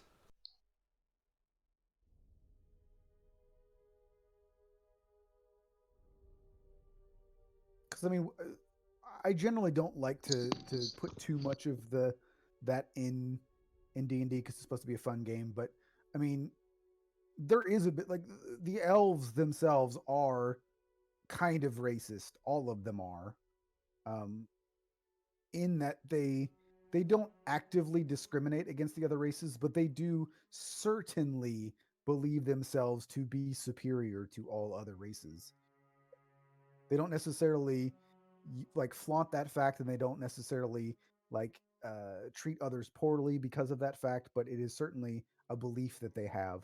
The Drow, on the other hand, certainly, because they take other races for slaves, so that's a whole other scenario. But Well, yeah. all of them do kind of have that opinion, um, by default, is that they do believe themselves to be superior. I don't like to get in too much of the whole race and racism thing in a game, but which is why I don't make it like, oh, you're not an elf, you're gonna be, spit on as you walk. Like I don't really want to go that far, but Valinor in particular, it would be less so in other places where, but I mean, this is the Elven home world, like this, or the home world, their homeland.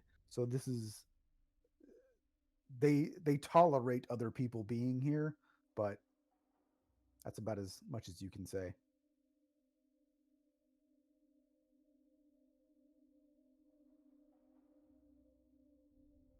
Well, it just adds more to the whole getting around, keeps it interesting.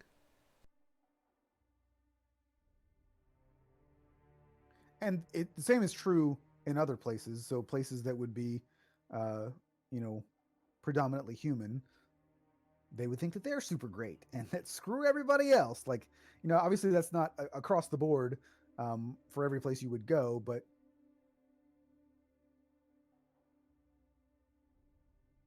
it's just kind of humanoid nature, I think, um, by default. Anyway, I mean, obviously people can move beyond that and realize that that's stupid, but that's kind of the trope for elves, anyway, is that they believe themselves to be high and mighty. In fact, I even think that's in like some of the official documents for D&D that elves think that. Actually, the sun elves in particular.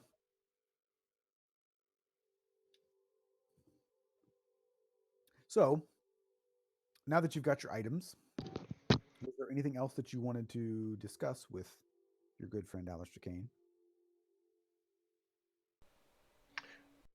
Oh yes, buying bullets. He's able to give you 50 bullets free of charge. Yay! Basically, just a couple pouches of bullets. I'm gonna look at him and say, um, I have again. I've traveled quite a ways to be here. Are do you know? Are those the famous Valkyries that I saw outside before?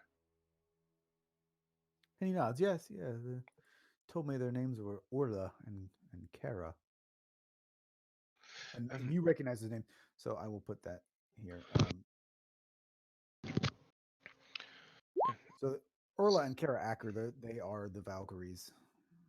I was I was a bit taken aback by the open religion, but then when I remembered, it was quite surprising to think that they could be here.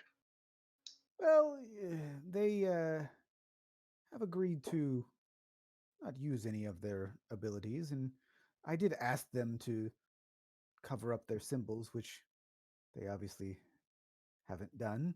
But they were very keen to work for me as well, so I certainly wasn't going to turn down people of that caliber. It would be silly, but Can I insight check him? yep. Because to me, well, I mean, maybe this isn't correct the way thinking with how it, but does it seem weird that someone two people this famous would come and want to work for him more than he sent for them? Like, I want to see if he's lying about like they just came here because they wanted to work for him. Yeah, you can do an inside check. I mean, he seems very truthful. I kind of just look at him like with like my jaw a little bit. I say, I hope you do not take offense, but I've never heard of you. They came here to work for you. That is amazing. Well, I the deeds that we've been doing here have been heard from, and people have heard the things that we do, and one of the things that I try to do is spread the the wealth that we've achieved, and um, some of the things that you may have heard as you were walking in, and um, is that he's assisted sort of not just Orn Kaima, but the outlying areas as well. So, like some of the smaller villages and the farmers, he has helped all of them, and the essentially there's like, since he's come in, like it kind of goes back to that, like almost like too good to be true, like too good to be true. Like there's basically like no crime in Orn Kaima at all. Like there used to be lots of pickpockets and things like that, and it's like his way of doing that is that like I'll even say that he describes this to you, and he's explaining, you know, the things that they've done and why people have heard of this of what you know what's happening in Ornkaima. You know, and it's in addition to helping the farmers, and you know they've been able to um, get really good seeds and grow things without as much trouble in the past. You know, he set up some irrigation that maybe they weren't, you know, using or were familiar with.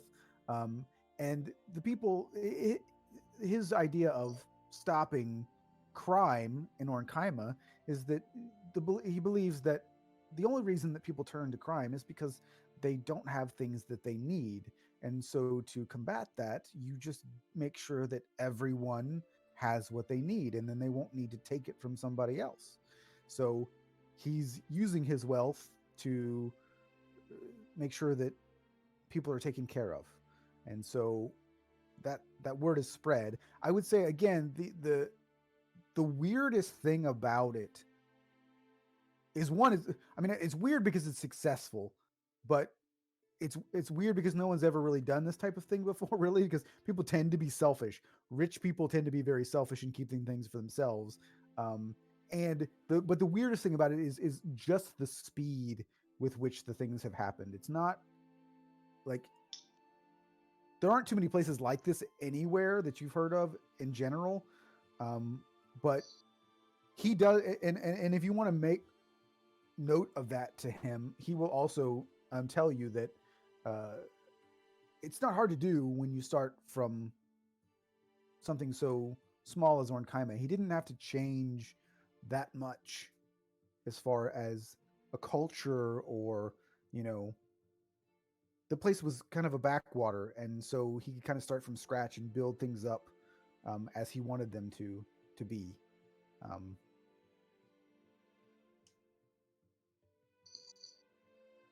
but I mean, Inside 25, I mean, he seems very truthful. Yeah.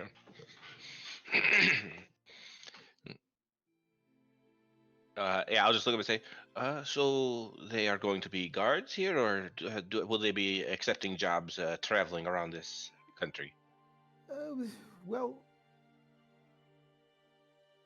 for the moment, I don't have any jobs that I can give them that would probably be worthy of their talents. So they're just kind of looking after the people for now. But I and he kind of, even though like he doesn't have any reason to, he kind of like in a hushed tone, he's like, but I mean, I like you made mention of the empire. I don't necessarily want them to be hanging out here all the time. They seem like very nice ladies, but you know they might draw some attention that is not unwanted. But I like I said, I mean, you know who they are. You've heard of them, so I can't tell them no when they want to assist, because it just seems like a waste. But I I just need to. I need to give them something to do so that they don't draw too much attention, because they walk around with these big flaming Hmm. swords on their Do chest. you know much of their god Tempest? Um, not a whole God of lot. war? I'm not Battle? a very religious person. Hmm. Well, perhaps, and I hope I'm not overstepping. Uh, he is god of battle. There are warring tribes up to the north, yes? Well, the last I heard, the Empire was cracking down on that. I don't think Hmm. it will be happening much longer. Which, as I mentioned, is kind of why I think we're getting away with a little bit, stepping over the line a bit with what we're doing, because the Empire is preoccupied with that. And I don't know if you heard about all of the bad stuff in Runtal as well. They seems to be getting worse down there. I've heard some pretty scary stories about that place. Then let us hope that the Empire has many more problems to keep them busy and keep their eyes off of this city. Well, it's true. Although I'm happy to take advantage, I still feel a bit bad about the fact that so many people would be harmed and killed for whatever reason they're fighting for, and for all those poor souls in the south. Hmm? No? And Bjorn would be very familiar with Tempest because his god is actually like kind of a vassal of Tempest. Yeah, it's like it was a follower of Tempest, I believe. Yep. Yeah.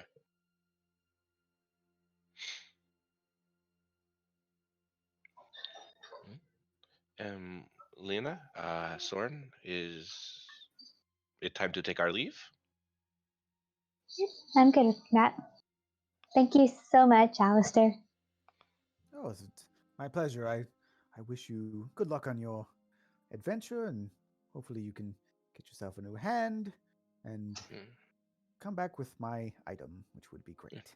I, And he does say, "Oh, but there is an additional thing," and he pulls out another contract for you guys to sign, which.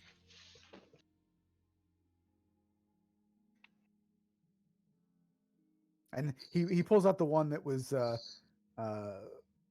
from Ivar. He sees that one and is like, "Oh well, I guess I don't really need this one anymore." And you can see he just kind of tears it up. It would have only been proper if he burnt it to a fucking ash. Nice. But yeah, I mean, if you guys want to inspect it, you can. But I mean, at the very least, at a glance, it appears to be virtually identical to the one that Lena and Soren signed previously. So I'll let you guys decide if you want to try and look into it further, or if you just. I'll I give mean, it a I look was over. told to assist them in what they're doing, right? Yes. So I'm just going to, if I see them sign it, I just sign it. I'll give it a quick look first. Lena just signs it. So Soren, I guess, do an investigation check then, rather than perception. Okay. Let's see if you find anything different. As you're going through it, I mean, it does appear to be virtually identical to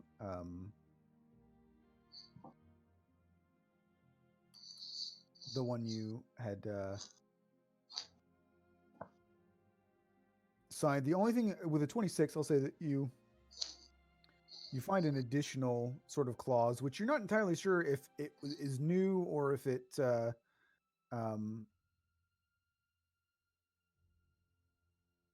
you just missed it on the first one. But the one thing that kind of catches you, it's not again, it's all written in a very complex sort of legalese that is difficult to decipher. But essentially, you get to a part that says the penalty for breaking any terms of this contract, including failure to complete the stated task, allows Alistair Kane to administer a suitable penalty up to, including, or beyond financial restitution, favors, and services, or a greater cost. The adventuring party implicitly agrees to all assigned penalties. So essentially, it means that if you fail in the task, he can basically require you to pay him back or make you take on another role to compensate for the fact that you failed. Yeah, I think you said this on the last one as well because I did the same thing. Yeah, because I can't remember if I had said that when I wrote it, but that's like the one thing that when you're reading through it, because you're not a lawyer, that kind of sticks out is it just that like it says he's allowed to administer penalties and that you agree to whatever those penalties are. That's the only thing that kind of is like that's a little bit like a bit iffy. I mean, it's not like inherently like it's not like oh my god, that's super sinister. It's just it's kind of it's a bit of a carte blanche where he can kind of you're agreeing to let him decide whatever penalty he wants without you saying yes, that's cool, whatever you want, we agree to it. Other than that, I mean, again, it's just a bunch of crap that is hard to read and understand. So yeah, I'll sign, but I'll ask him. Oh, we probably won't be setting off till tomorrow. Do you have a a training field or sparring place? And well, we don't, but that seems like a really good idea for us to build. But there are plenty of places, just outside the building areas that you could go and train if you'd like. If you want to test out your weapons, and you can see that he gets all excited about like you using the thing that he made. I, oh, I'd very much appreciate that. It's been a while since I've had to perform with a whip, so good to get back into the habit. And he goes, oh, just a moment, and you see he pulls out this like sort of elaborate it's kind of a blueprint, um, and it sort of like shows you like this is like the plan of what he wants Orn Kaima to eventually be, and it looks like a proper city, right? Like, so I mean, at this point, it was you could have barely called it. It was probably like a hamlet when you first saw it, and now you would call it a town. You're probably approaching over 1,000 people at Orn Kaima at this point, but you can see like it's very well drawn out, and you can see that it is very symmetrical. It's got very evenly spaced out roads, and like all of the buildings and everything are set to be very symmetrical. So it's like on this street there's going to be four houses, and then right across from that's going to be four. So like there's everything is very I have a very great city planner. yeah, it's very grid based, so it's but everything's symmetrical. So if there's four here, it's four there. Like everything matches essentially, and like so if you're looking at the layout of the city, the town hall that you're in right now remains essentially the center of the city, and then on each side they're essentially mirrored images of each other. So on the right side, it looks just like the left side with the city hall in the center. Um, and he explains that like okay, so like here's where we are right now, and then he points out like where you could go right now to go training, because like this is the future, this is the end game plan of what he wants Orn Kaima to look like. It doesn't look like that right now. So he just sort of points to you, like assuming you all know how to read a map, and he's like, okay, so if you go over in this area over here, that place should be empty right now, that you can go and nobody will bother you. There's not a whole lot of activity going on there right now, because like essentially like that was never part of the original Orn Kaima. He's like directing you out into what would have been like fields previously. Very well, but I would recommend to have some form of proving grounds. It's usually a good idea to have people who are social full of energy to give them a place to expend such energy. Well, I'm very surprised that no one has brought that to my attention previously. Most of them have just mentioned brothels, but that's a very good idea. I will certainly make sure that we build that up. Oh, And he's like, but in case any of you are interested, we do have brothels. well, thank you very much for the information. I kind of And, look down at Lena and I say, "You gonna take him up on the offer?" No. well, and he sees, and Alistair sees, like, well, I don't know what your persuasion is, but we also have some gentlemen who are working at our brothel, so it's not just for the men folk to participate. Still no. Well, perfectly acceptable. I've never been there myself. Not really something I'm particularly interested in. I've like to spend my time tinkering. Well, to each their own. Bjorn would be excited, right? I'm pretty sure he'd still choose a tavern. Probably, yeah. Um, but yeah, I mean, like, so if there's anything else, he just sort of like he walks you guys to the door, and Bryson also, smiles and waves, and looking forward to seeing you again. And as you're exiting out, you can see that it's starting to get dark at this point, um, but you can see that the city um, is lit, and it's um, I'll say, and I don't think I've ever mentioned this in our world, but I will say that there is. I won't necessarily call it.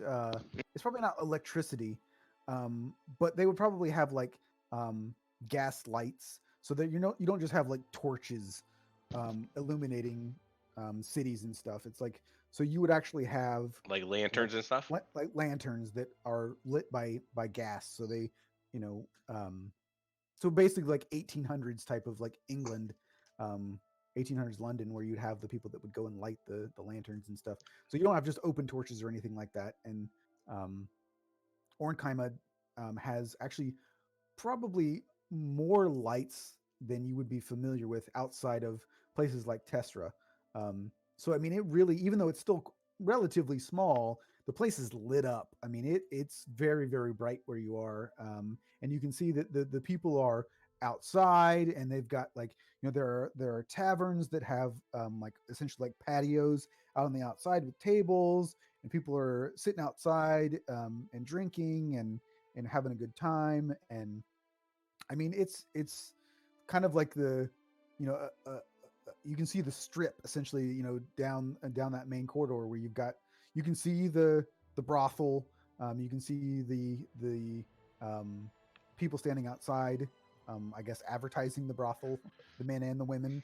Um, yeah, I mean it's very lively. I mean it's pretty for I would say for Lena and Sorn, like you probably wouldn't ever even seen much like this because Baranor doesn't have anything like this. I mean, obviously they would also probably have lights and things like that, and you guys didn't spend a whole lot of time in Tessera, um, but yeah, like this is quite unique. I mean, um, Anto probably would have seen things similar to this in other places, um, but on Valinor, this is not a common thing. I mean, most of the cities, with the exception of Linne Arna, which is the north of Ornkaima, where the lake is, that's like your vacation destination, sort of a resort town. That place is probably outside of Testra the the wealthiest and sort of like most opulent, but every place else you've been is pretty freaking depressing. I mean, Bariana is depressing. Runtal, although you didn't go in, is horrible right now. Ithilrim is not a um it's kind of a down and dirty kind of place. Farendale's kind of nice. I mean, it's a larger city, certainly a lot larger than Ornkaima, but it has sections like you were in the where the mansions and stuff were. Um, but not a whole lot of places of uh like there's not like a pleasure district, which is almost what this place seems like with all the drinking and that type of thing.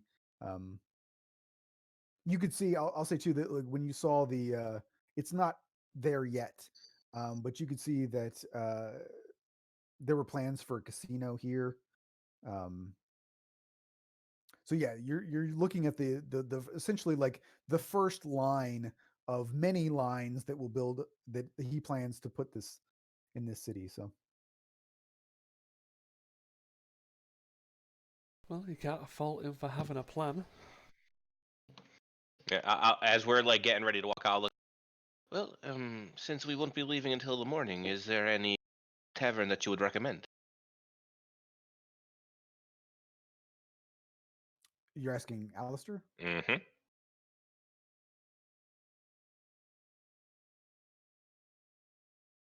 Let's see. What does he recommend?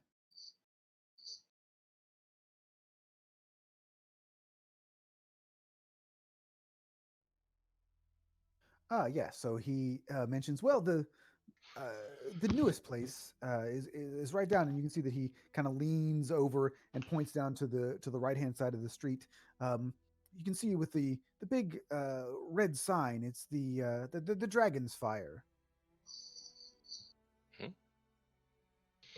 I haven't been there myself, but I've heard good things. It just opened a few weeks ago, so with a shot.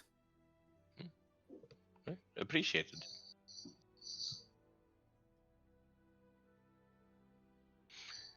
Now I got to write down that I said it was the Dragon's Fire Inn because I just made it up. Well, I'm going to reacquaint myself with a whip. Lena, do you wish to acquaint yourself with your new weapon as well?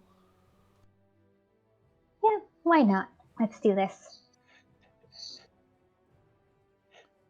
And Anto kind of looks between you two and goes, "We have been walking for weeks, and you're going to go and train instead of drink.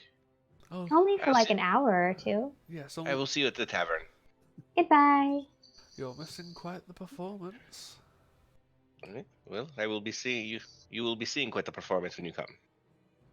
So, Anto, this whole thing is just like this place seems weird. Now these these two weirdos that you're with are like, yeah, let's go like test this stuff out instead of like relaxing. So yeah, just you're just like, what am I doing? No, he thinks it's cool that they're doing it. It's just like they're going to be traveling again. They're going to be walking through open fields again. Just wait a day to do it. So Tim, it's time to relax. And so I'll say that you guys, when you go off to the direction that that Alistair pointed to you, you can do see that there are some like I don't even know what they're called. So they're not hay bales, but like like when they will go into a field and they will roll the entire thing. So those huge, like I don't even know what they have. I don't know what those are called. I guess hay bales? Well, not hay because hay bales I think of like being small. No, the hay bales. There's about three. You got square ones, large, and small. Well, according to Google, it's a roll of hay. Doesn't really matter. It doesn't really matter, but you know what I'm talking about when I say that. Right? Yeah. Yeah. A big bunch of hay. A big bunch of hay that they roll into the big, huge, like Oh, like the standing circle ones. Yeah, so like just so that you have you have like a target that you could swing at was the whole point of me bringing that up. Well, Saul's not intending to hit anything. It's more of he's taking off his armor, his shirt, leaving his pants on. I'm sure Lena appreciates that. doing some naked whipping over there. No, he's gonna blade song and like perform with the whip, like get back in tune with his snake style. Yes, because you do it's a good way to attune is to do that. So I mean, Anto can just attune to his his armor and just keeps it under his clothes and go and drink. It works. Mm-hmm. I know it's not going to make a difference, but I'll make a performance check.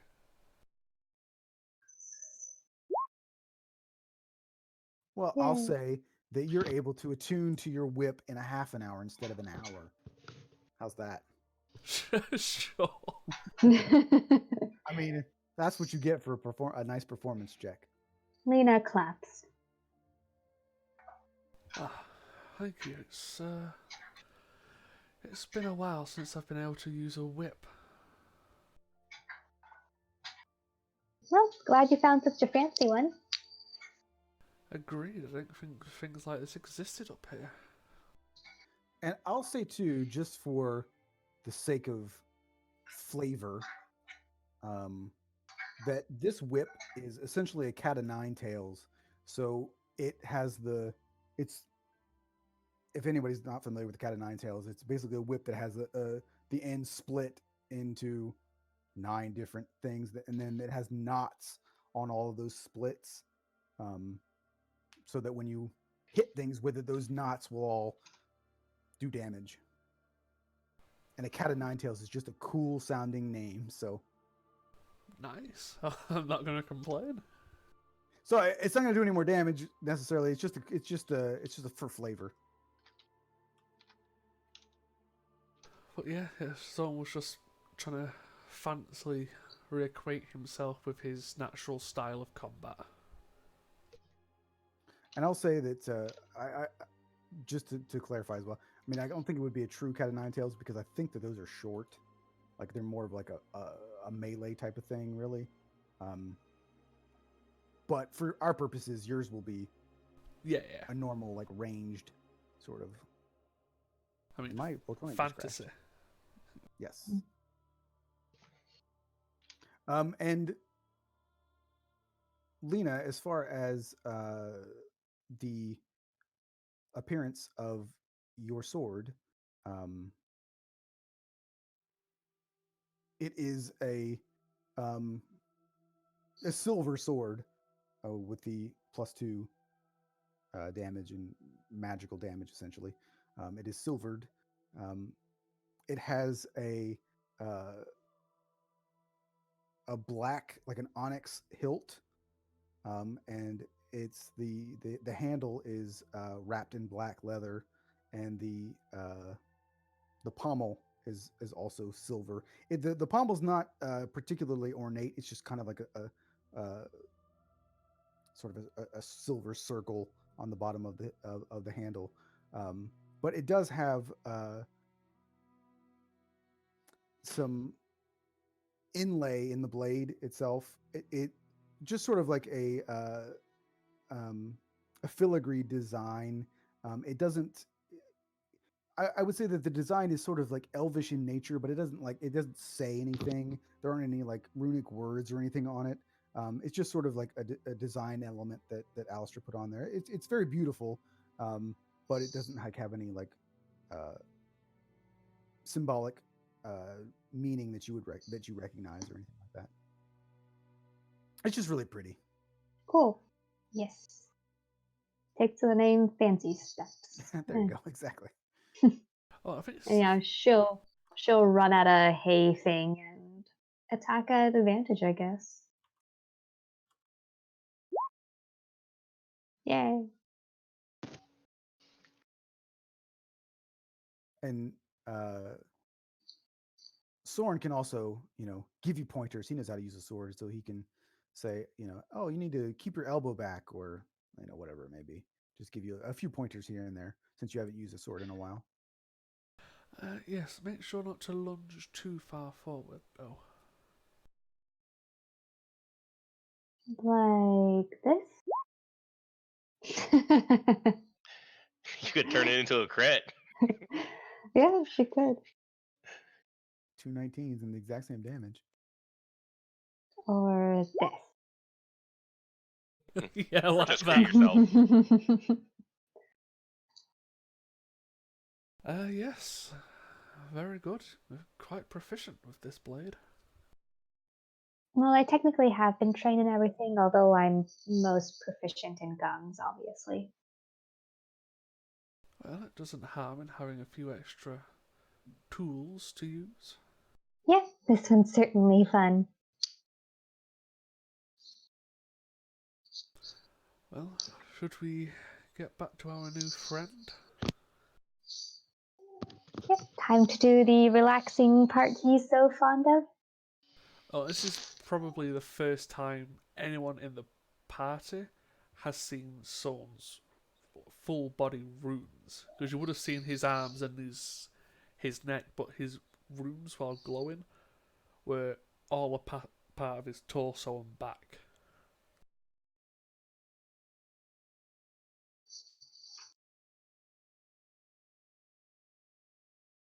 And so Tara, just as why I posted that, so that's essentially like that's a quiver, obviously not a sword, but that design is essentially uh, what is inlaid into the. It's not yellow either. It's just inlaid into the blade. Cool. Very fancy.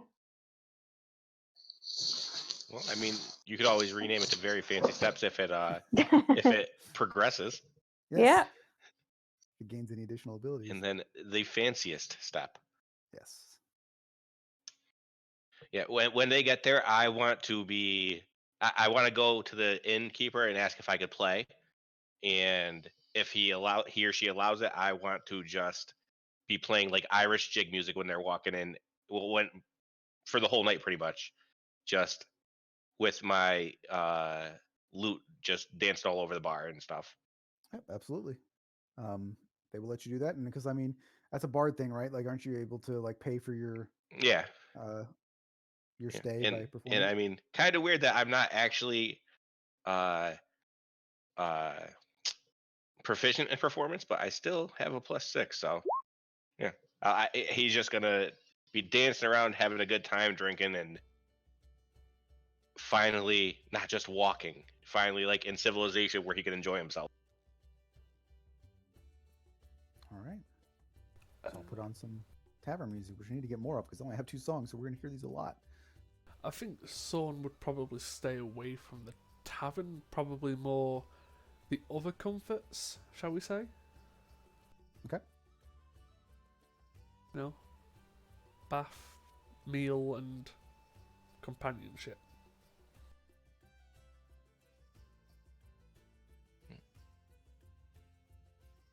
So just for the fun of it, across the street um, from the Dragon's Fire Inn, which is an inn and tavern, so you would actually be able to stay here as well. There's the Dragon's Den brothel, which you could get a bath, and obviously you could get drinks there as well.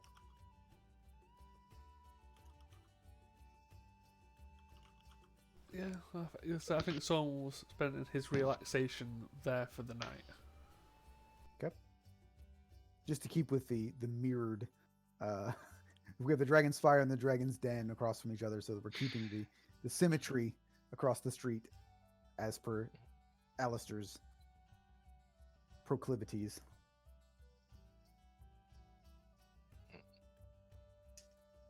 And whenever I'm assuming Lena said no to the brothel, so she's heading to the tavern.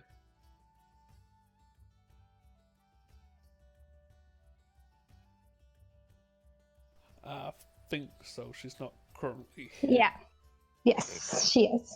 All right. As soon as she gets in, like, and I finish a song, I just yell to the bartender to get her a drink and keep going. Oh, thank you. This seems really interesting. Yeah, because you wouldn't have necessarily known that he was a bard either, so seeing him play would be kind of surprising. Yeah. I mean, and obviously, like with the leg injury and stuff, it's he's not the best dancer, but he does go around and try to perform as he plays. And you can see that. I mean, the people that are there are getting into it as well. I mean, they're dancing and they're yelling, and everybody's spilling drinks and singing along to songs that they might know. And you can see that like the people here. You see mostly elves as per usual, but there are a few humans here as well. And you even notice a few halflings that are here in Orn Kaima that you saw when you're walking in, which is somewhat unusual. The only other like little person that you had met was Garland in Baranor, who's a gnome. I think this may actually be the first time that you've come across any halflings.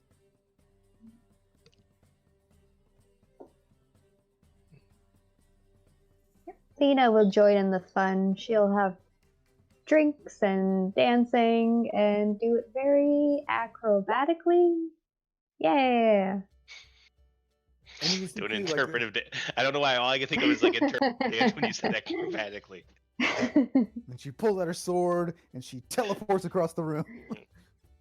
And as the night progresses and stuff, and as everybody's sort of like laughing and having fun, the halflings in particular get quite inebriated, and they just start making up words to the songs that they don't know. So everybody's getting kind of a chuckle out of that as well. But yeah, I mean, it's super lively and everybody seems to be having a good time. I mean, this is also probably the most lively tavern you've seen as well, given the fact that like the last tavern you went into, you fell into a hole. So, Or technically, that was only one of us who fell into a hole. Mm-hmm. Sorn fell into a hole. But it's just it as you're doing it, and Anto doesn't get this as much, but Lena, I mean, like you would have, and Sorn's not there, but for you guys, it's wonderful. This feeling and for like the first time in a very long time, you've sort of been able to forget about all of the terrible things that are either going on Valinor right now, or you've had to suffer through already. And this feels like a place very out of sync to everything else that's going on, and it's quite lovely to be able to sort of have that escape. You know, you don't have to think about being betrayed by your friends and losing your friends, and Bjorn leaving and Mally leaving and people that you know and traveled with dying, turning into dust, and finding out that someone that you looked up to as a parental figure is the Grand Inquisitor. And I mean, it's just just feels like you just keep getting punched in the face over and over and over again, and you get to sort of let all of that go and sort of like just have fun for like the first time that you can remember in, I mean, years it seems at this point. So it's very cathartic. It's very nice to be able to just sit back and listen to music and talk to people you've never met and have fun and joke with them. And I mean, you see there's some people are playing cards and playing games, and it's a very lively, great atmosphere for everybody involved. So Yeah, after I play for a few, like, I don't know, like a couple hours or so, I just kind of bow, thank everyone, and do I, like, looking around, do I notice any of like the adventuring types around, like either the group that we saw leaving or anything like that?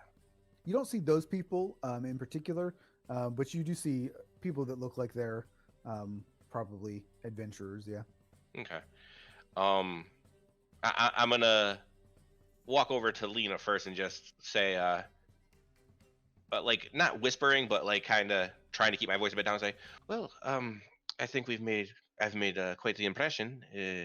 Perhaps now would be a good time to ask some people about their experiences with this man, Alistair. No. Yeah, that's a good idea. He looks at her. He goes, it cannot just be me, but it does not seem like who would come here and do this just out of the good of their heart. I don't know, but it's certainly great. Yes, it is. It seems a bit too good. Perhaps hearing other people's experiences may put my mind at ease a bit, but it is strange. Where I'm from, most people are not kind like this. I guess that's true. Although, and she looks a little bit like tipsy as she's speaking. You can just maybe ask everybody at the same time. I mean, probably not going to say bad things about him. Yeah, that is why I would rather talk to them in lower numbers. But again, it's just a thought. There probably is no one knows better than someone who has recently started a business here. We can talk to the barkeep quick. Yeah, I will follow you and perhaps get another drink. He just kind of nods and offers like an arm out to walk over to the tavern or to the barkeep, and gets up and just orders another round and says, have you been in the city long? Before we do that, actually, Anto, roll 3d10. 3d10.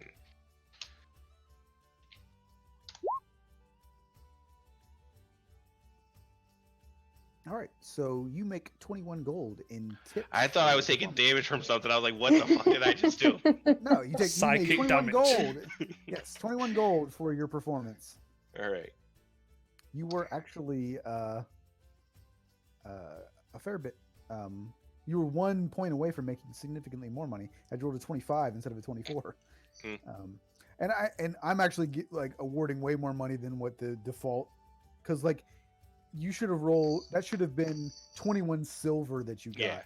and that's just lame. But I would say, up and coming city, people are spending more money.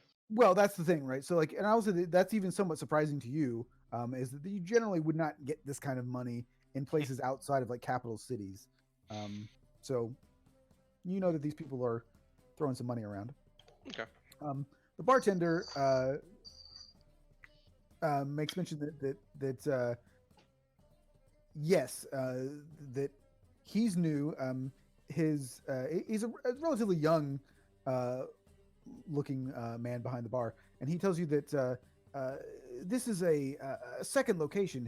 His father owns an inn in Linearna, and so when he heard about what was happening in Orn Kaima, he decided to open up another inn, and here I am. All right.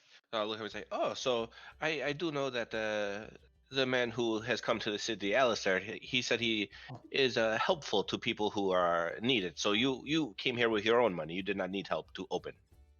Yeah, well, yeah. I mean, you know, he had sent out invitations for people, business owners, to open up shop here, and he did offer some incentive for doing so, and said that he would take care of our the taxes on our property for the first year that we were open. But I spent most of my own money to actually pay for the materials to build the place. Hmm. Hmm. Hmm. Well then, here, let me offer and he holds up a glass and offer a toast to the man who has made the city into what it is becoming. Yes, it's amazing. And he actually like grabs a drink from behind the bar himself, and he just kind of like raises it to you, and then he whatever it was that you were drinking, he just gives you another one. Yeah, she cheers and also drinks. And I'll look to Lena. I'll just say, I'm assuming Soren is not the one for the Rowdy Tavern.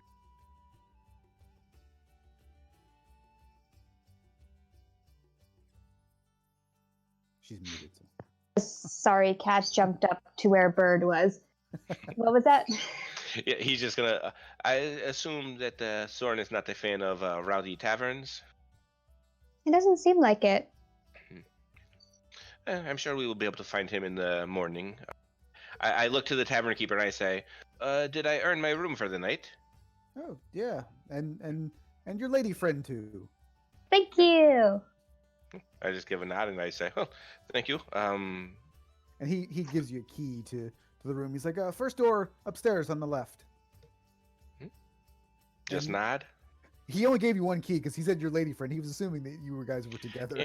He kind of assumed that, and he like as we're like leaving, and he just looks to Lena and says, "Hey, well, I'll take the floor. You have bed, yes?" We could always just sleep in the bed. It's not like we have to have, Yeah, this is true, but I was always taught to be a gentleman. I did not want to assume I could sleep there.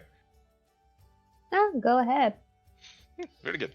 And as you guys get upstairs and open the room, I mean, you can see that like this tavern is also, I mean, very very nice. You know, it's not your typical sort of you know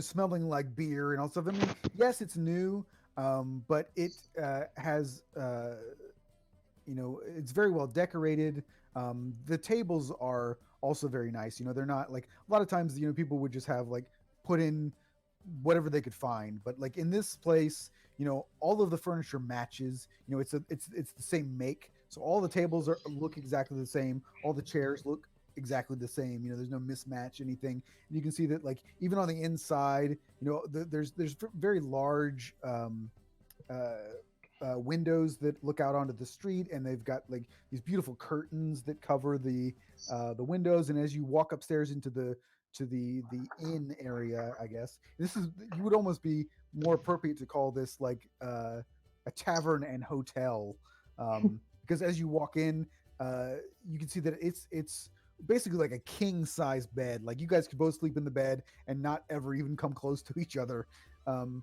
It's the room is very well decorated. It's covered in this sort of dark red crimson, with like sort of this paisley design wallpaper. The all of the trim in the room is white and has these bright white curtains that have like a dark second layer to them so that you can like block out the light. And you know The bed is very well made. Like it's the headboard and as a headboard and footboard that are both carved beautifully. It's got these massive wooden wardrobe for you to hang clothes and all that kind of stuff. I mean, it's super nice. You would imagine that if this was a place that you would go to, like in a capital city or something like that. I mean, this is a place that maybe cost you like 20, 30 gold per night. I mean, which is ridiculous. But you guys are staying here for free because you played the loot. All right. Sweet.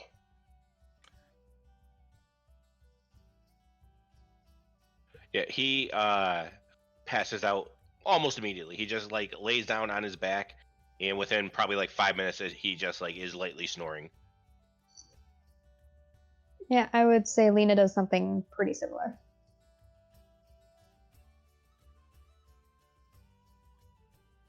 All right. So then let's just do this then. Since you guys were carousing into the evening, make a wisdom saving throw.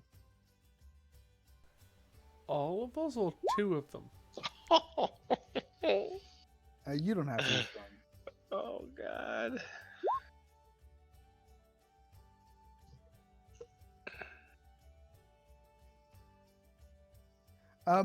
So Lena, you probably you don't have a great night's sleep. Like if you've been drinking too much, sometimes like you'll kind of wake up a little bit and then you have to go pee and then you lay down and you kind of like you feel sick, like because as soon as you close your eyes, it feels like the room's spinning a little bit. So then like and then once or twice you're kind of woken up by the fact that you feel like you need to throw up. So it's a restless night's sleep. So you wake up in the morning feeling a little bit tired, and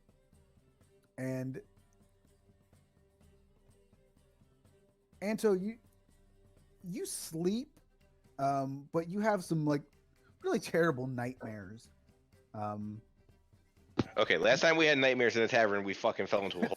Yeah, in this case, it's you don't have it's not like nightmares with like visions of anything, like you like because the last time you guys had visions of like death and destruction and Mhm. things like that. You don't have any of that. Like you don't even like when you wake up in the morning, like you don't even like remember like specific things about the nightmares. You just know that you had them, basically. Okay. But they're not memorable in any particular way. All right. I just know it fucked up my sleep. Yeah. So both of you wake up feeling less than refreshed.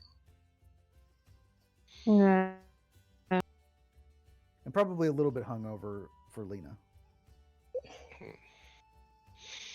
Yeah, he kind of like sits up and he's like he like rubbing his head and stuff. And he goes, "Good morning." I don't know if I would call it good, but it's morning. Yes.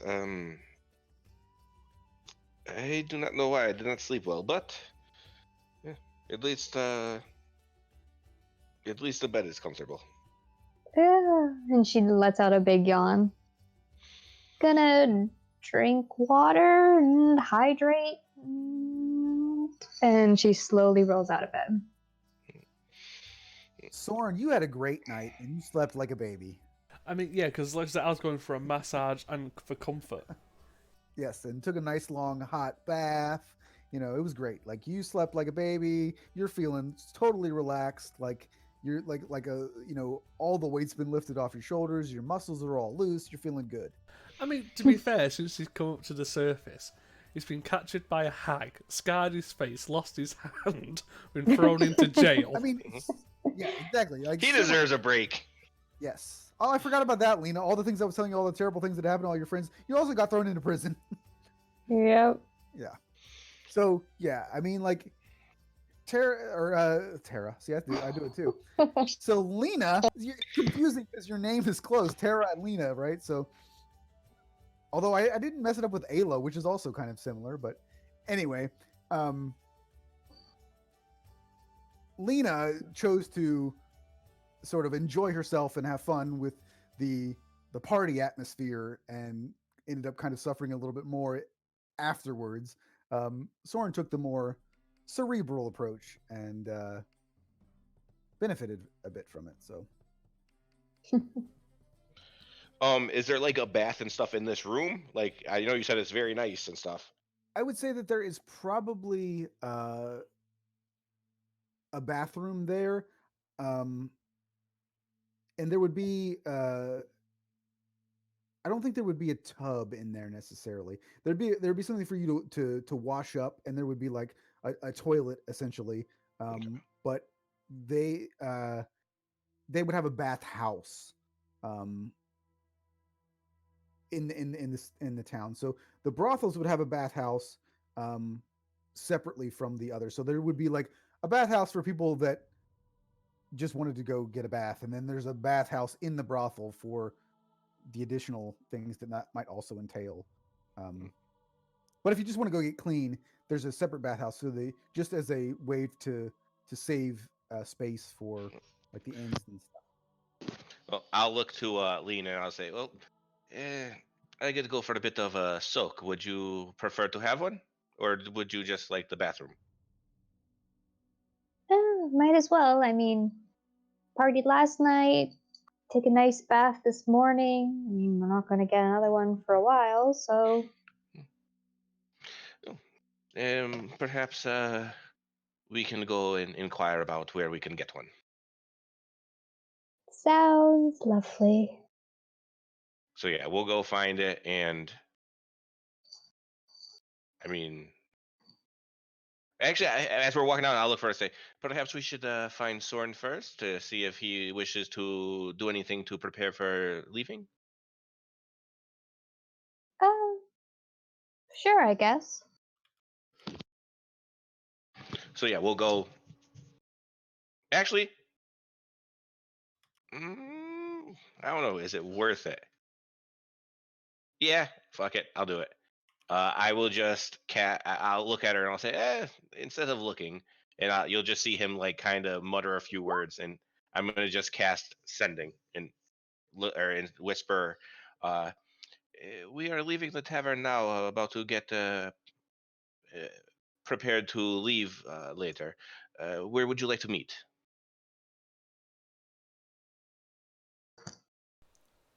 I can meet you in the tavern. I can have a orange juice or something while I wait. All right, I just after like maybe like 10 or so seconds, I just kind of like snap out of like a little trance, and I look to Lena and say, he'll meet us downstairs. You could talk to him from here to wherever. Oh, magic is cool. I can technically speak to anyone as long as they're on plane. Oh, Like, actually, no, even to other planes. But there is, yeah, he'll look and say, it is, I can also do with other planes, but it is, there's a small chance that they will not work if they are not on ours. wait, so now you can talk to Mr. Grayson. You can ask what he's up to? Not I do that not know who you Mr. know. Grayson is. Yes. What if I describe him? I can try. There would still be a chance that it would not work, but it is possible. He's a very charismatic red tiefling. Hmm. All right. I mean, messages, sender, spell. I mean, I could disguise self to make myself look like him.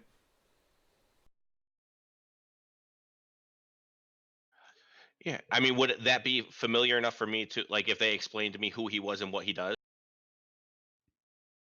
I mean, I think that you could probably get a general idea of who he is if they actually spent the time to lay down everything that they know about him as well. Um, the only hitch that I have with it um, is the line after that, which is that the creature hears the message in its mind, recognizes you as the sender if it knows you, and Grayson doesn't know you. So um, whether or not he would respond would also Yeah. be a little bit. But I mean, you can certainly try. Okay. Um, Well, then, yeah, we'll go downstairs and meet up with Sorn, and just explain what our plan is, uh, and see if he would like to join us. Ah, I don't really need a bath. I had one in my service last night. Hmm. I'll look. Is it the same bartender now, or is it a different I would be a different person at this point. one? Okay. All right. I'll just look and I'll just put, since I just made money, I'll put 5 of the gold down on, or 5 gold down on the table, and just say, please get this man whatever he wishes, and have something ready for when we return. And I'll like kind of motion towards Lena. Hair of a dog to bit you, or like He Anto is talking more about food than anything else, like just a meal. He's not planning on drinking in the. That could, Lena, you decide for yourself. No, she just shakes her head. Seems like you had a bit too much to drink, Lena. Yeah, I think a bath will help. It was a fun party, though. You missed it. I enjoyed my massage and bath. Hmm? We should not be too long. Where is the bathhouse? um, you wouldn't have gone to the one that they would be going to because you were in the Dragon's Den, which has a bathhouse in it. But down the road a ways, there is a place called the Warlord's Respite. Um, I'll say that Soren, you could have passed it, and it's pretty recognizable of what it is. It's got a beautiful sort of like marble facade. Um, you can pretty readily tell that it's a bathhouse. Yes, So it just won't be too hard to find. head down the street, look for the marble-looking place, and it should give it away.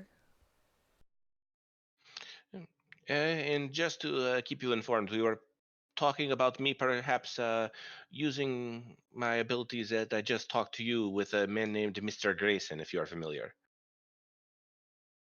I am familiar with him, yes, but for now, you two should go and get a bath. Pretty good. So I yeah. forgot to mention it as well. In addition to your items, um, Alistair would have also given you guys a each healing potion. So, Okay.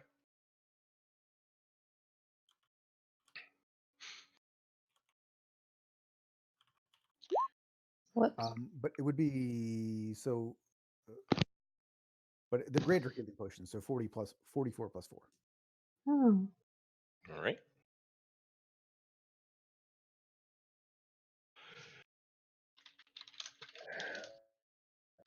All right. So then we'll go, and I will ask if they have like a bath, like a room with like with 2 tubs that have like whatever divider in between it. And I'll just look at her and say, perhaps you can explain to me more about this man, and I will be able to message him. Oh, Um, yes.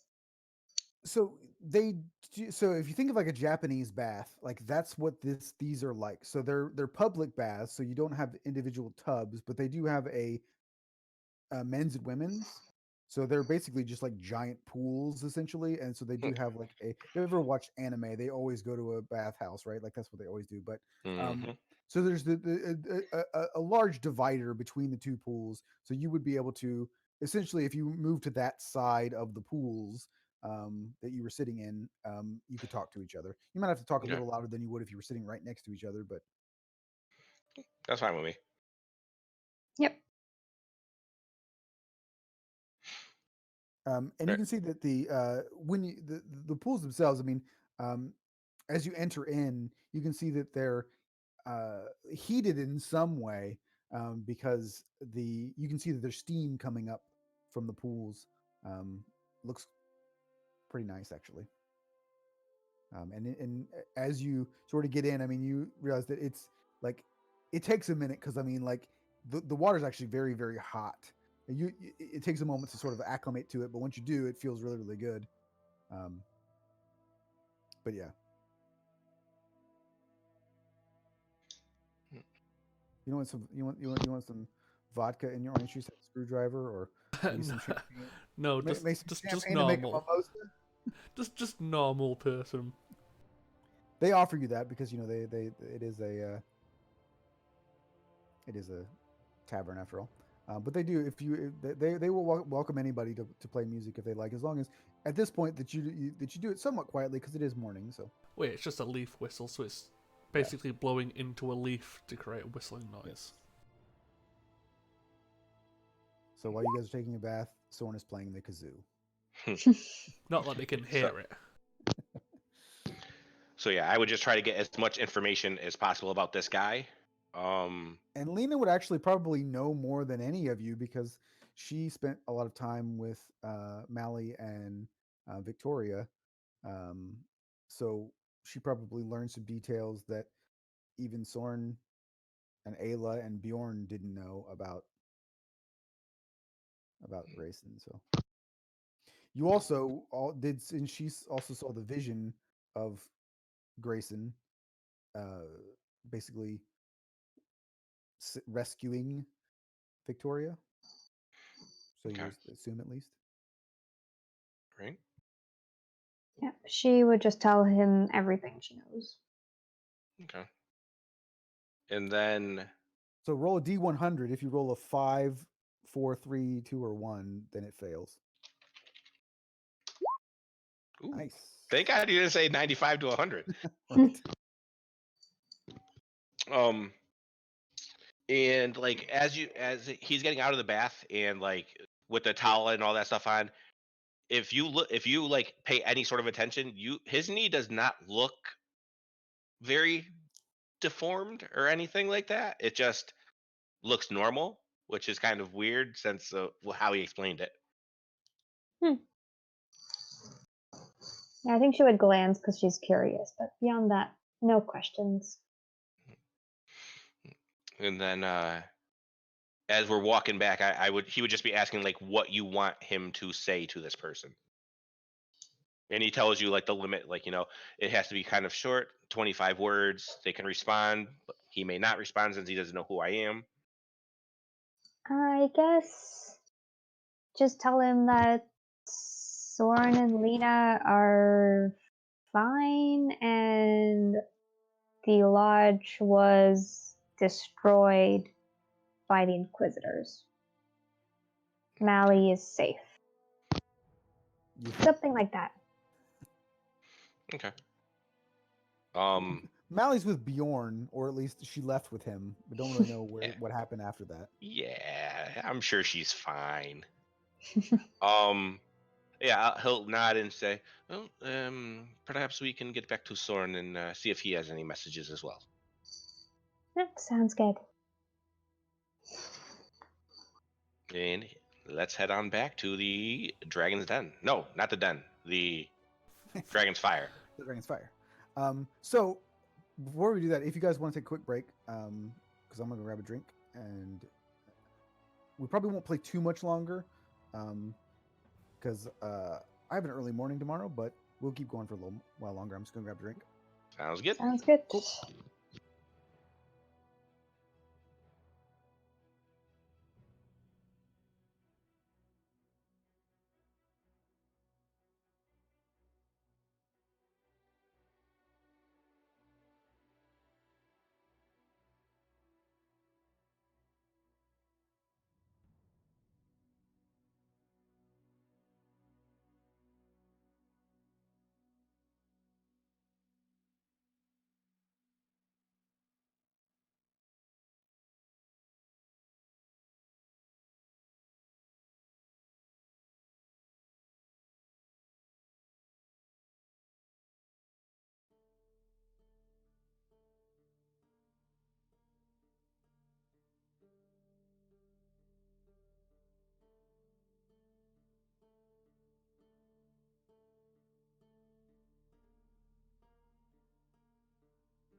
it's 4d4 plus 4, wasn't it?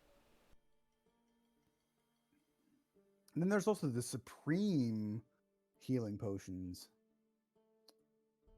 Oh no, I'm just putting one into my sheet in case I Yeah, ever I know, use but it. I mean, that's just a.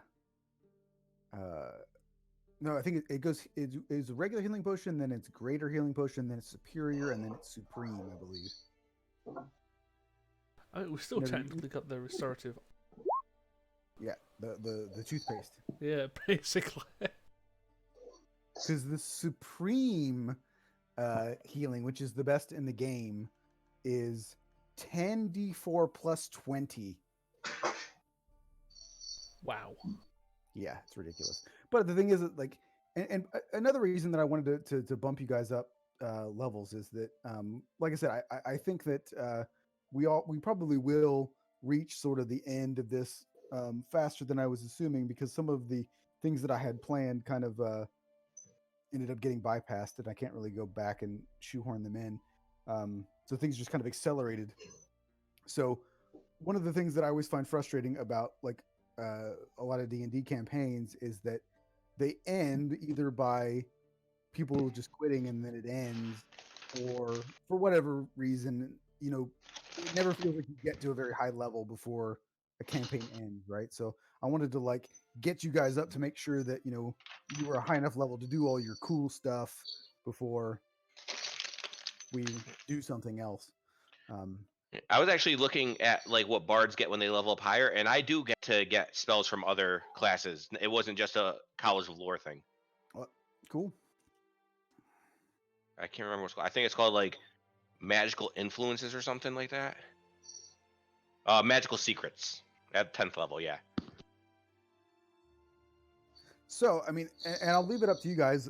If you want, after we do finish this campaign, if you want to continue on with another one, and if you do, if you want to stay within this world that we've come up with, because if we do, I was thinking that we would either do a campaign that happens concurrently with this one, or happens essentially like, I think what would be the easiest way to do it, just for the continuity's sake, is that we can I would say we would go somewhere else in the world, so one of the other continents, but then just start it essentially immediately after the events happened on Baranor. So wherever that ends, we would like, okay, well now this is what's happening over on Kerheim, or this is Medwin, or wherever we would go. We wouldn't do any time jumps or time skips. It'd be like that way it's easy to keep track of everything, and then you don't have to be like, oh, the stuff that happened to Soren was like 500 years ago. It's like, no, it literally happened 2 weeks ago. We're just not there. Works for me. And And then Ayla is the big bad. yes, in the big bad. And so that's the other thing that I think will be kind of cool, because I definitely once this one ends, I feel like I'm comfortable with just this group of us for now, or for the rest of this campaign, but then definitely bringing in other people once we would start in a new place, bring in other players and stuff, see how that goes, because we have not been very lucky with that. But I was hoping that that Kalen would be able to come back, but haven't heard from him. So, Like I said, the girl who was playing with us would have been great, except she couldn't fucking stay awake. yeah, she couldn't stay awake. I thought she would. Yeah, I thought she would have been great, but yeah, it's unfortunate. I mean, especially when we have someone like Rob, who's I think you guys were like in the same time zone, right? You are exactly in the same Yep. time zone. Yeah. So, yeah. And if he's done it every week, like, I mean, I know it must suck the next morning, but still, like, if he could do it, I don't see why she wouldn't be able to. Yeah, and I do it multiple times a week and still do it.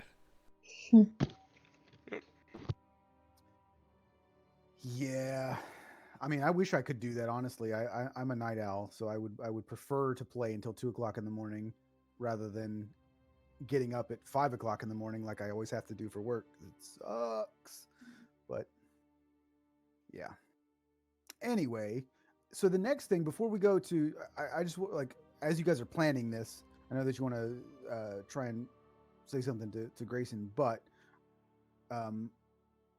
for you guys may have just thought of this on your own, but I'm just thinking, you guys would probably, if you're going to go to Baranor, you'd probably want to do that first, right? So you don't want to go stop and get the thing that you're looking for, and then go to Baranor and carrying it with you, and then go. You know what I mean? So it would probably be better to go to do whatever you want to do in Baranor, and then stop on your way back to do your stuff for Alistair, just so that you're not possibly getting a thing and then having to carry it with you if it's as valuable as he claims it is, because it just seems dangerous. That might be me metagaming, but it just seems like It seems so. We can at least identify where we need to go on the way, then deal with it on the way back. yeah. Also, I And mean, I I'm think, kind of metagaming because then I need to know what we're doing next, right? well, I mean, I think they both have reasons of their own to want to go to Baranor anyway. So I'm pretty sure we'd definitely be going there. Yes, I want a hand.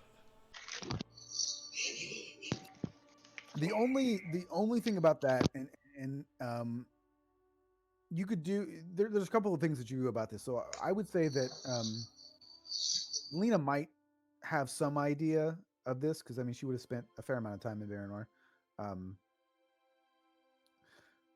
there would be different levels of sort of like the clockwork prosthetics that the dwarves could make. So you could get essentially like a claw hand that like the fingers wouldn't move, but you could like grip a thing, right? So you could like the thumb, and then like the whole all four fingers would essentially move together. So you could like pick things up like a little claw. You could get one of those, which would be probably the cheapest option that you could have. Um, and then you could get one that could independently move all of its fingers and thumb, which would be significantly more expensive. And then it's also expensive because, for our purposes, I just think that for it to make sense without magic, you would essentially have to have surgery, in that there would be then hooking up the clockwork movement to the nerves in your arm, so that you would be able to use it the same way you would use a normal hand, right? So like your brain just says, hey, move your finger, and it moves. So you would have to actually have that attached surgically, and they'd have to connect the nerves and everything to your hand for it to actually work that way without magic, because otherwise it would have to be a thing that you would do manually to move your hands, because like obviously your brain isn't going to be able to control an inanimate object just attached to the stub of your arm. So I mean, I don't mind the sound of that, because like if I took damage having that installed, because I kind of was thinking along the lines of, if I even engraved spells into his body, I'd take voluntary damage for it, because I'm literally grafting something onto the skin. right. And I mean, it's being being uh, a wielder of magic. You may be able to get something that you could probably save money by getting one of the hands that has the ability to move in its individual fingers, but not having the surgery to attach the nerves to it, and then possibly going back to Archmage Remus and seeing if he would be able to uh, use magic to make it function as a normal hand would. It's a possibility. That's not his area of expertise, but he's still an archmage, so he probably knows a whole lot about a lot of stuff. I'll deal with that when we get there. Regardless, the whole thing, I mean, it's going to be pretty expensive regardless. So, I mean, just as a... Oh, yeah. No point in having money if you ain't gonna spend it. I mean, it's not like it's getting wasted. It's literally to give someone his appendage back. Mm-hmm. Yeah. Also, you guys... so, just for clarification purposes, essentially your payment for this from Alistair was... because you didn't specify, so I'm going to take it as 10% of whatever he sells this item for, plus the fact that he gave you those items. That's the payment, basically. And whatever else we find in this place. Yeah. I mean, but that's not from him necessarily. That's just whatever you find. And and because it was so much fun, I think I'm gonna when you guys get there, whatever you find, I think I'm gonna have you roll on the table again because that was kind of fun. Yeah. That works. That's pretty good. Perhaps this time we just open chests instead of casting knock from holes that go down to the Underdark. Well, do you have thieves' tools? I do, yes, Then and I have a you +9 with open them. I mean, I have a +7, but I had one hand. Well, here's something that well, I was doing a little bit of research about like the idea because I mean obviously we're not the first people to come up with the idea of like a prosthetic sort of hand or something for D&D.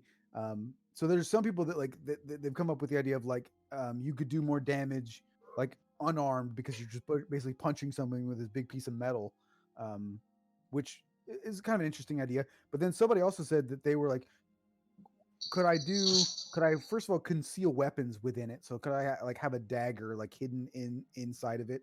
And then also one I thought was kind of cool was could I have like the finger be used as thieves' tools? I was like, that's kind of a cool idea actually. Yeah, like integrated tools. Yeah, right. Like I think that's kind of a neat idea. Well, I mean, my main thing I thought of when we first started talking about it was he's a wizard. Will he be able to do like the somatic part of spells with it? I can still do that now. Well, Yeah, no, you I can do know, that but now. I'm just saying, like, would you be able to do it with the like? I mean, if you were holding something in your other hand or something like that, would you be able to do it with this hand? I would say that there probably are hands that can move that quickly. You would just have to. It probably would be. You would probably have to use magic to be able to make them move as fast as a normal hand would. Okay.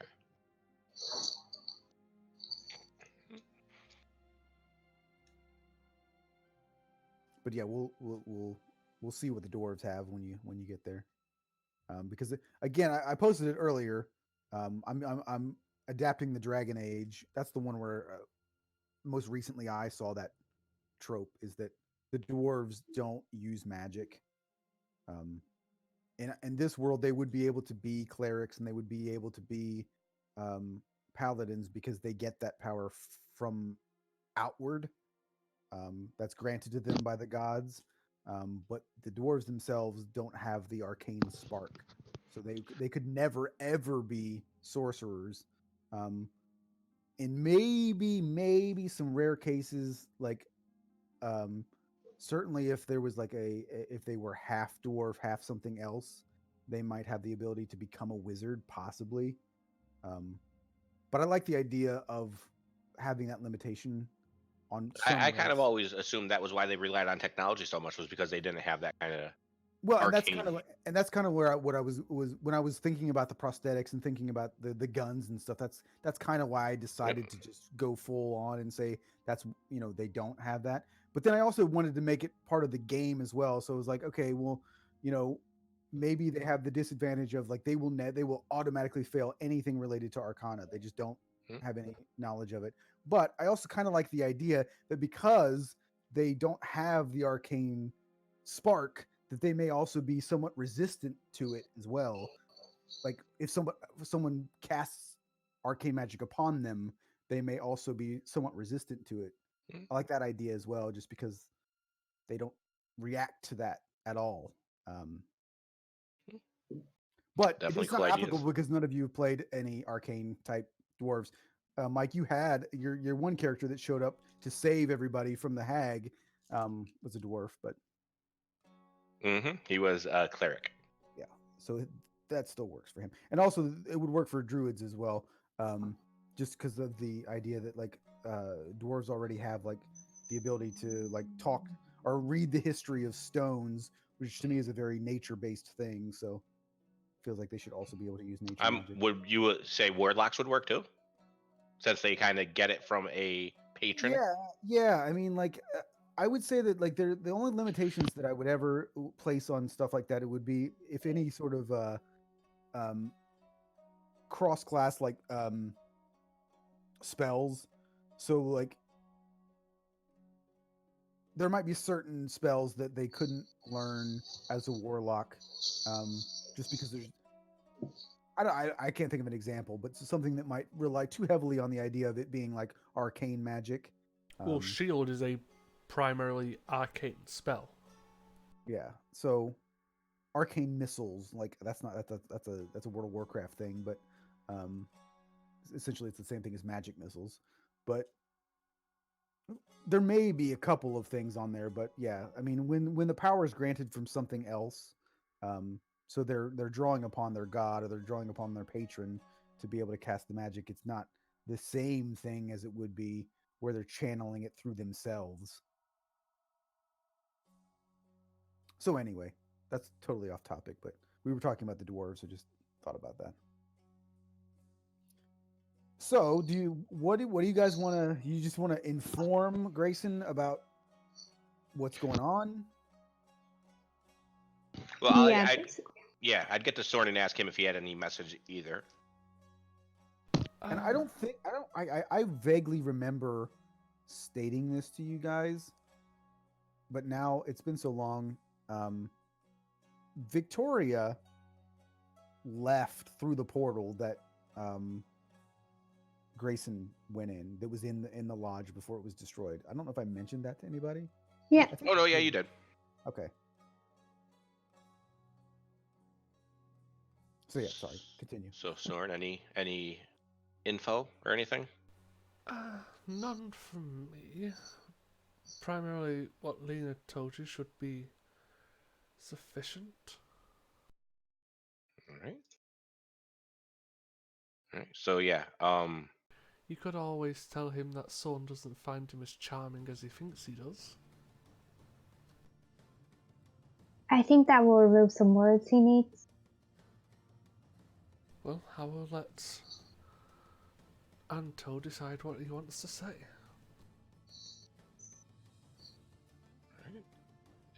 So Lena, one more time, please. You want him to know that that Mally is safe?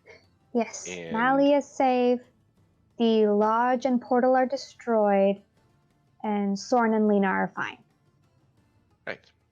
Okay. And I don't know if you can give some general stuff on what's going on in Valinor, how many words you got, and all that. But I can ask him if there is any way we can meet to speak with him. yes, Okay. Well, just give me a moment. If I look around, is the inn or the tavern dead right now or no? There's still quite a bit of people in there. He kind of just looks between you two and goes, perhaps I will go out to the bathroom really quickly. And he just is gonna walk and go outside through a back door or something like that and get to somewhere where he's alone and cast sending. Okay. So he will say,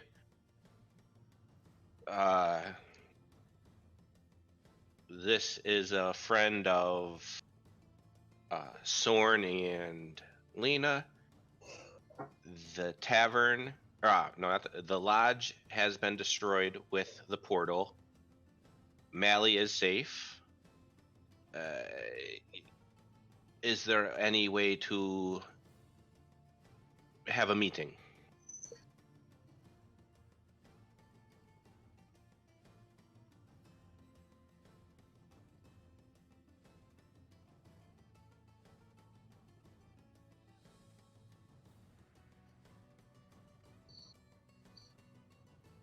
And I would wait probably a minute, and if nothing happened, walk back inside.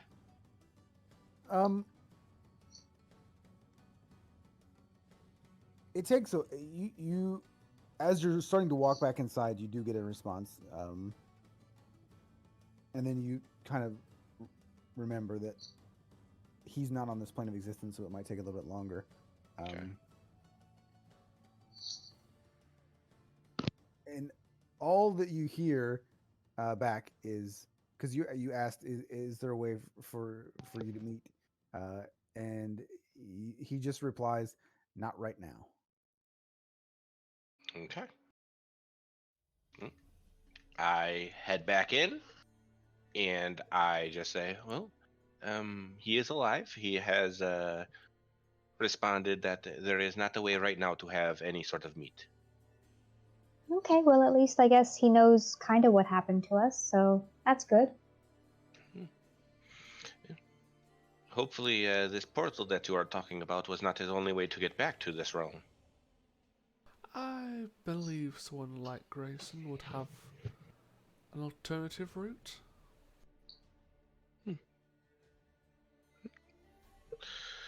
Then perhaps in the future. I can always message him again at another time, so at least he will know who I am next time. Well, And Soren, you would know, probably. And actually, even and Anto, because I mean, also this was probably your first time on Valinor, but you would have probably been given an overall briefing of Valinor in general, at the very least. And given the state of affairs, unlike other places of the world, magic portals would be particularly rare, as far as anything that would be, because Anto, you would know that in certain places, like in the city that you're from, they're somewhat common. Like people use them to travel around the city, just because it's easier and faster. Even in Testra, that's not a thing that people use. So at the very least, none of you would have any clue where there could possibly be any other ones, and you know a person who would probably be able to make one. And from what you know of Valinor, there would probably be only two other places that you would know that you could possibly go to find out about them, which is one, the colleges in Tessera, which you found out about from the very first person that you met in the very first adventure. And then also Stonefall would probably be the other place that might be a possibility. And then obviously the person that you know would be Remus, who undoubtedly knows how to make magic portals. yeah, and I don't think Soren wants to go into Tessera. I don't think anybody does. I mean, Anto doesn't have any particular reason not to want to go there necessarily, but yeah. I would say I didn't mention this to you, Mike, but the aside from Bariana, the other place that would be of interest to Maeve the Archon and would be Stonefall, given the rumors that you had all heard about it. Okay. All right. Which is probably where they were heading. And I'll just say that you know that they would have told you that. So that's where they were going was Stonefall, was her and the three others. Okay. Well, I mean, at some point as we were traveling, like when talk of going up north happened, I would have told them that was their plan. Well, after we've done our current job and visited Baranor, we could see if there's any jobs up in Stonefall, or just head there ourselves. I can always send a message to one of the group members and ask what the goings on are. We could help them. He kind of looks at you and smiles and goes, I think they can handle whatever's in front of them, but it is a possibility. For now, we should probably finish breakfast.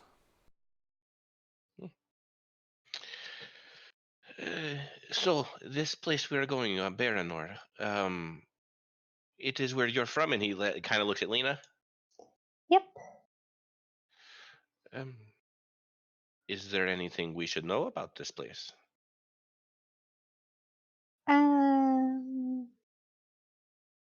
Well, there's a lot of military there. I mean, one of the armies is kind of stationed there.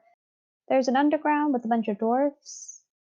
Lots of dwarf tinkering, lots of guns. They're not exactly as rare as they are the rest of Baranor. Or I mean, the rest of Valinor. When you say military, is this the Empire's military? Yeah, Empire's military. So, would it be safe for Soren there? Probably if he does his magic thing. I mean, there's not really any of those She glances at Sorn. What were they called again? The blue-eyed ones. They're not. There's not a lot of them The there. Mordoon. Yeah, there's not a lot of those there. The Mordoon and the Inquisitors would be the ones most likely after Sorn, and neither of them spend a whole lot of time in Baranor. Also, you guys would know that even Otar is not currently. The majority of the army is not in Otar either. Most of the army was sent to quell the rebellions of the barbarians and the orcs tribes fighting each other, and then another large portion of them were sent to quarantine Runtal. So um, most of the other cities are not currently um, surrounded by military at the moment. Baranor is probably on their list given given the accusations about them, but seeing as how the people they're accusing are the dwarves of the underground, there's not a whole lot the army can do at the moment. They would, I mean, it's the advantages of living underground, I guess.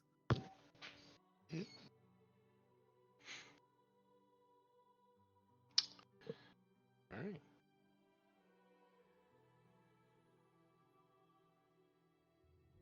Well, we should set off, and hopefully once we've concluded our business with Baranor in the forest and finding this item, we can decide what to do from there. It is the best plan I can think of. Yes.